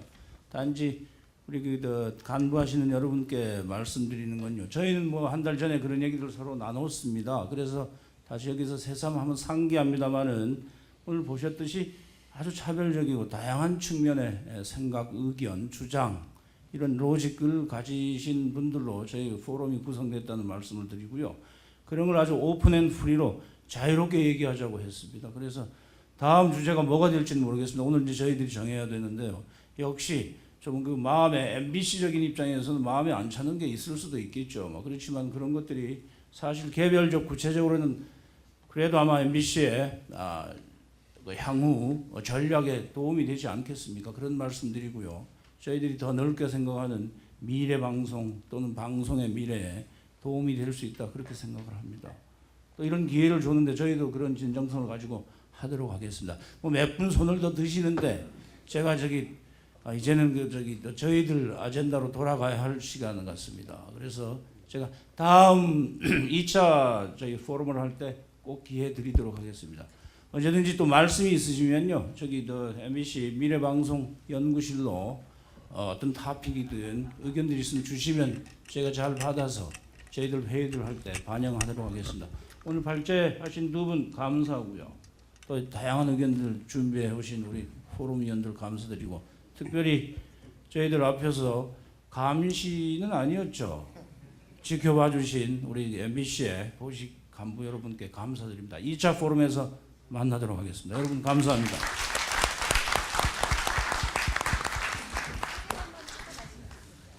말씀을 못하셨어요. 아니요. 별 할 얘기도.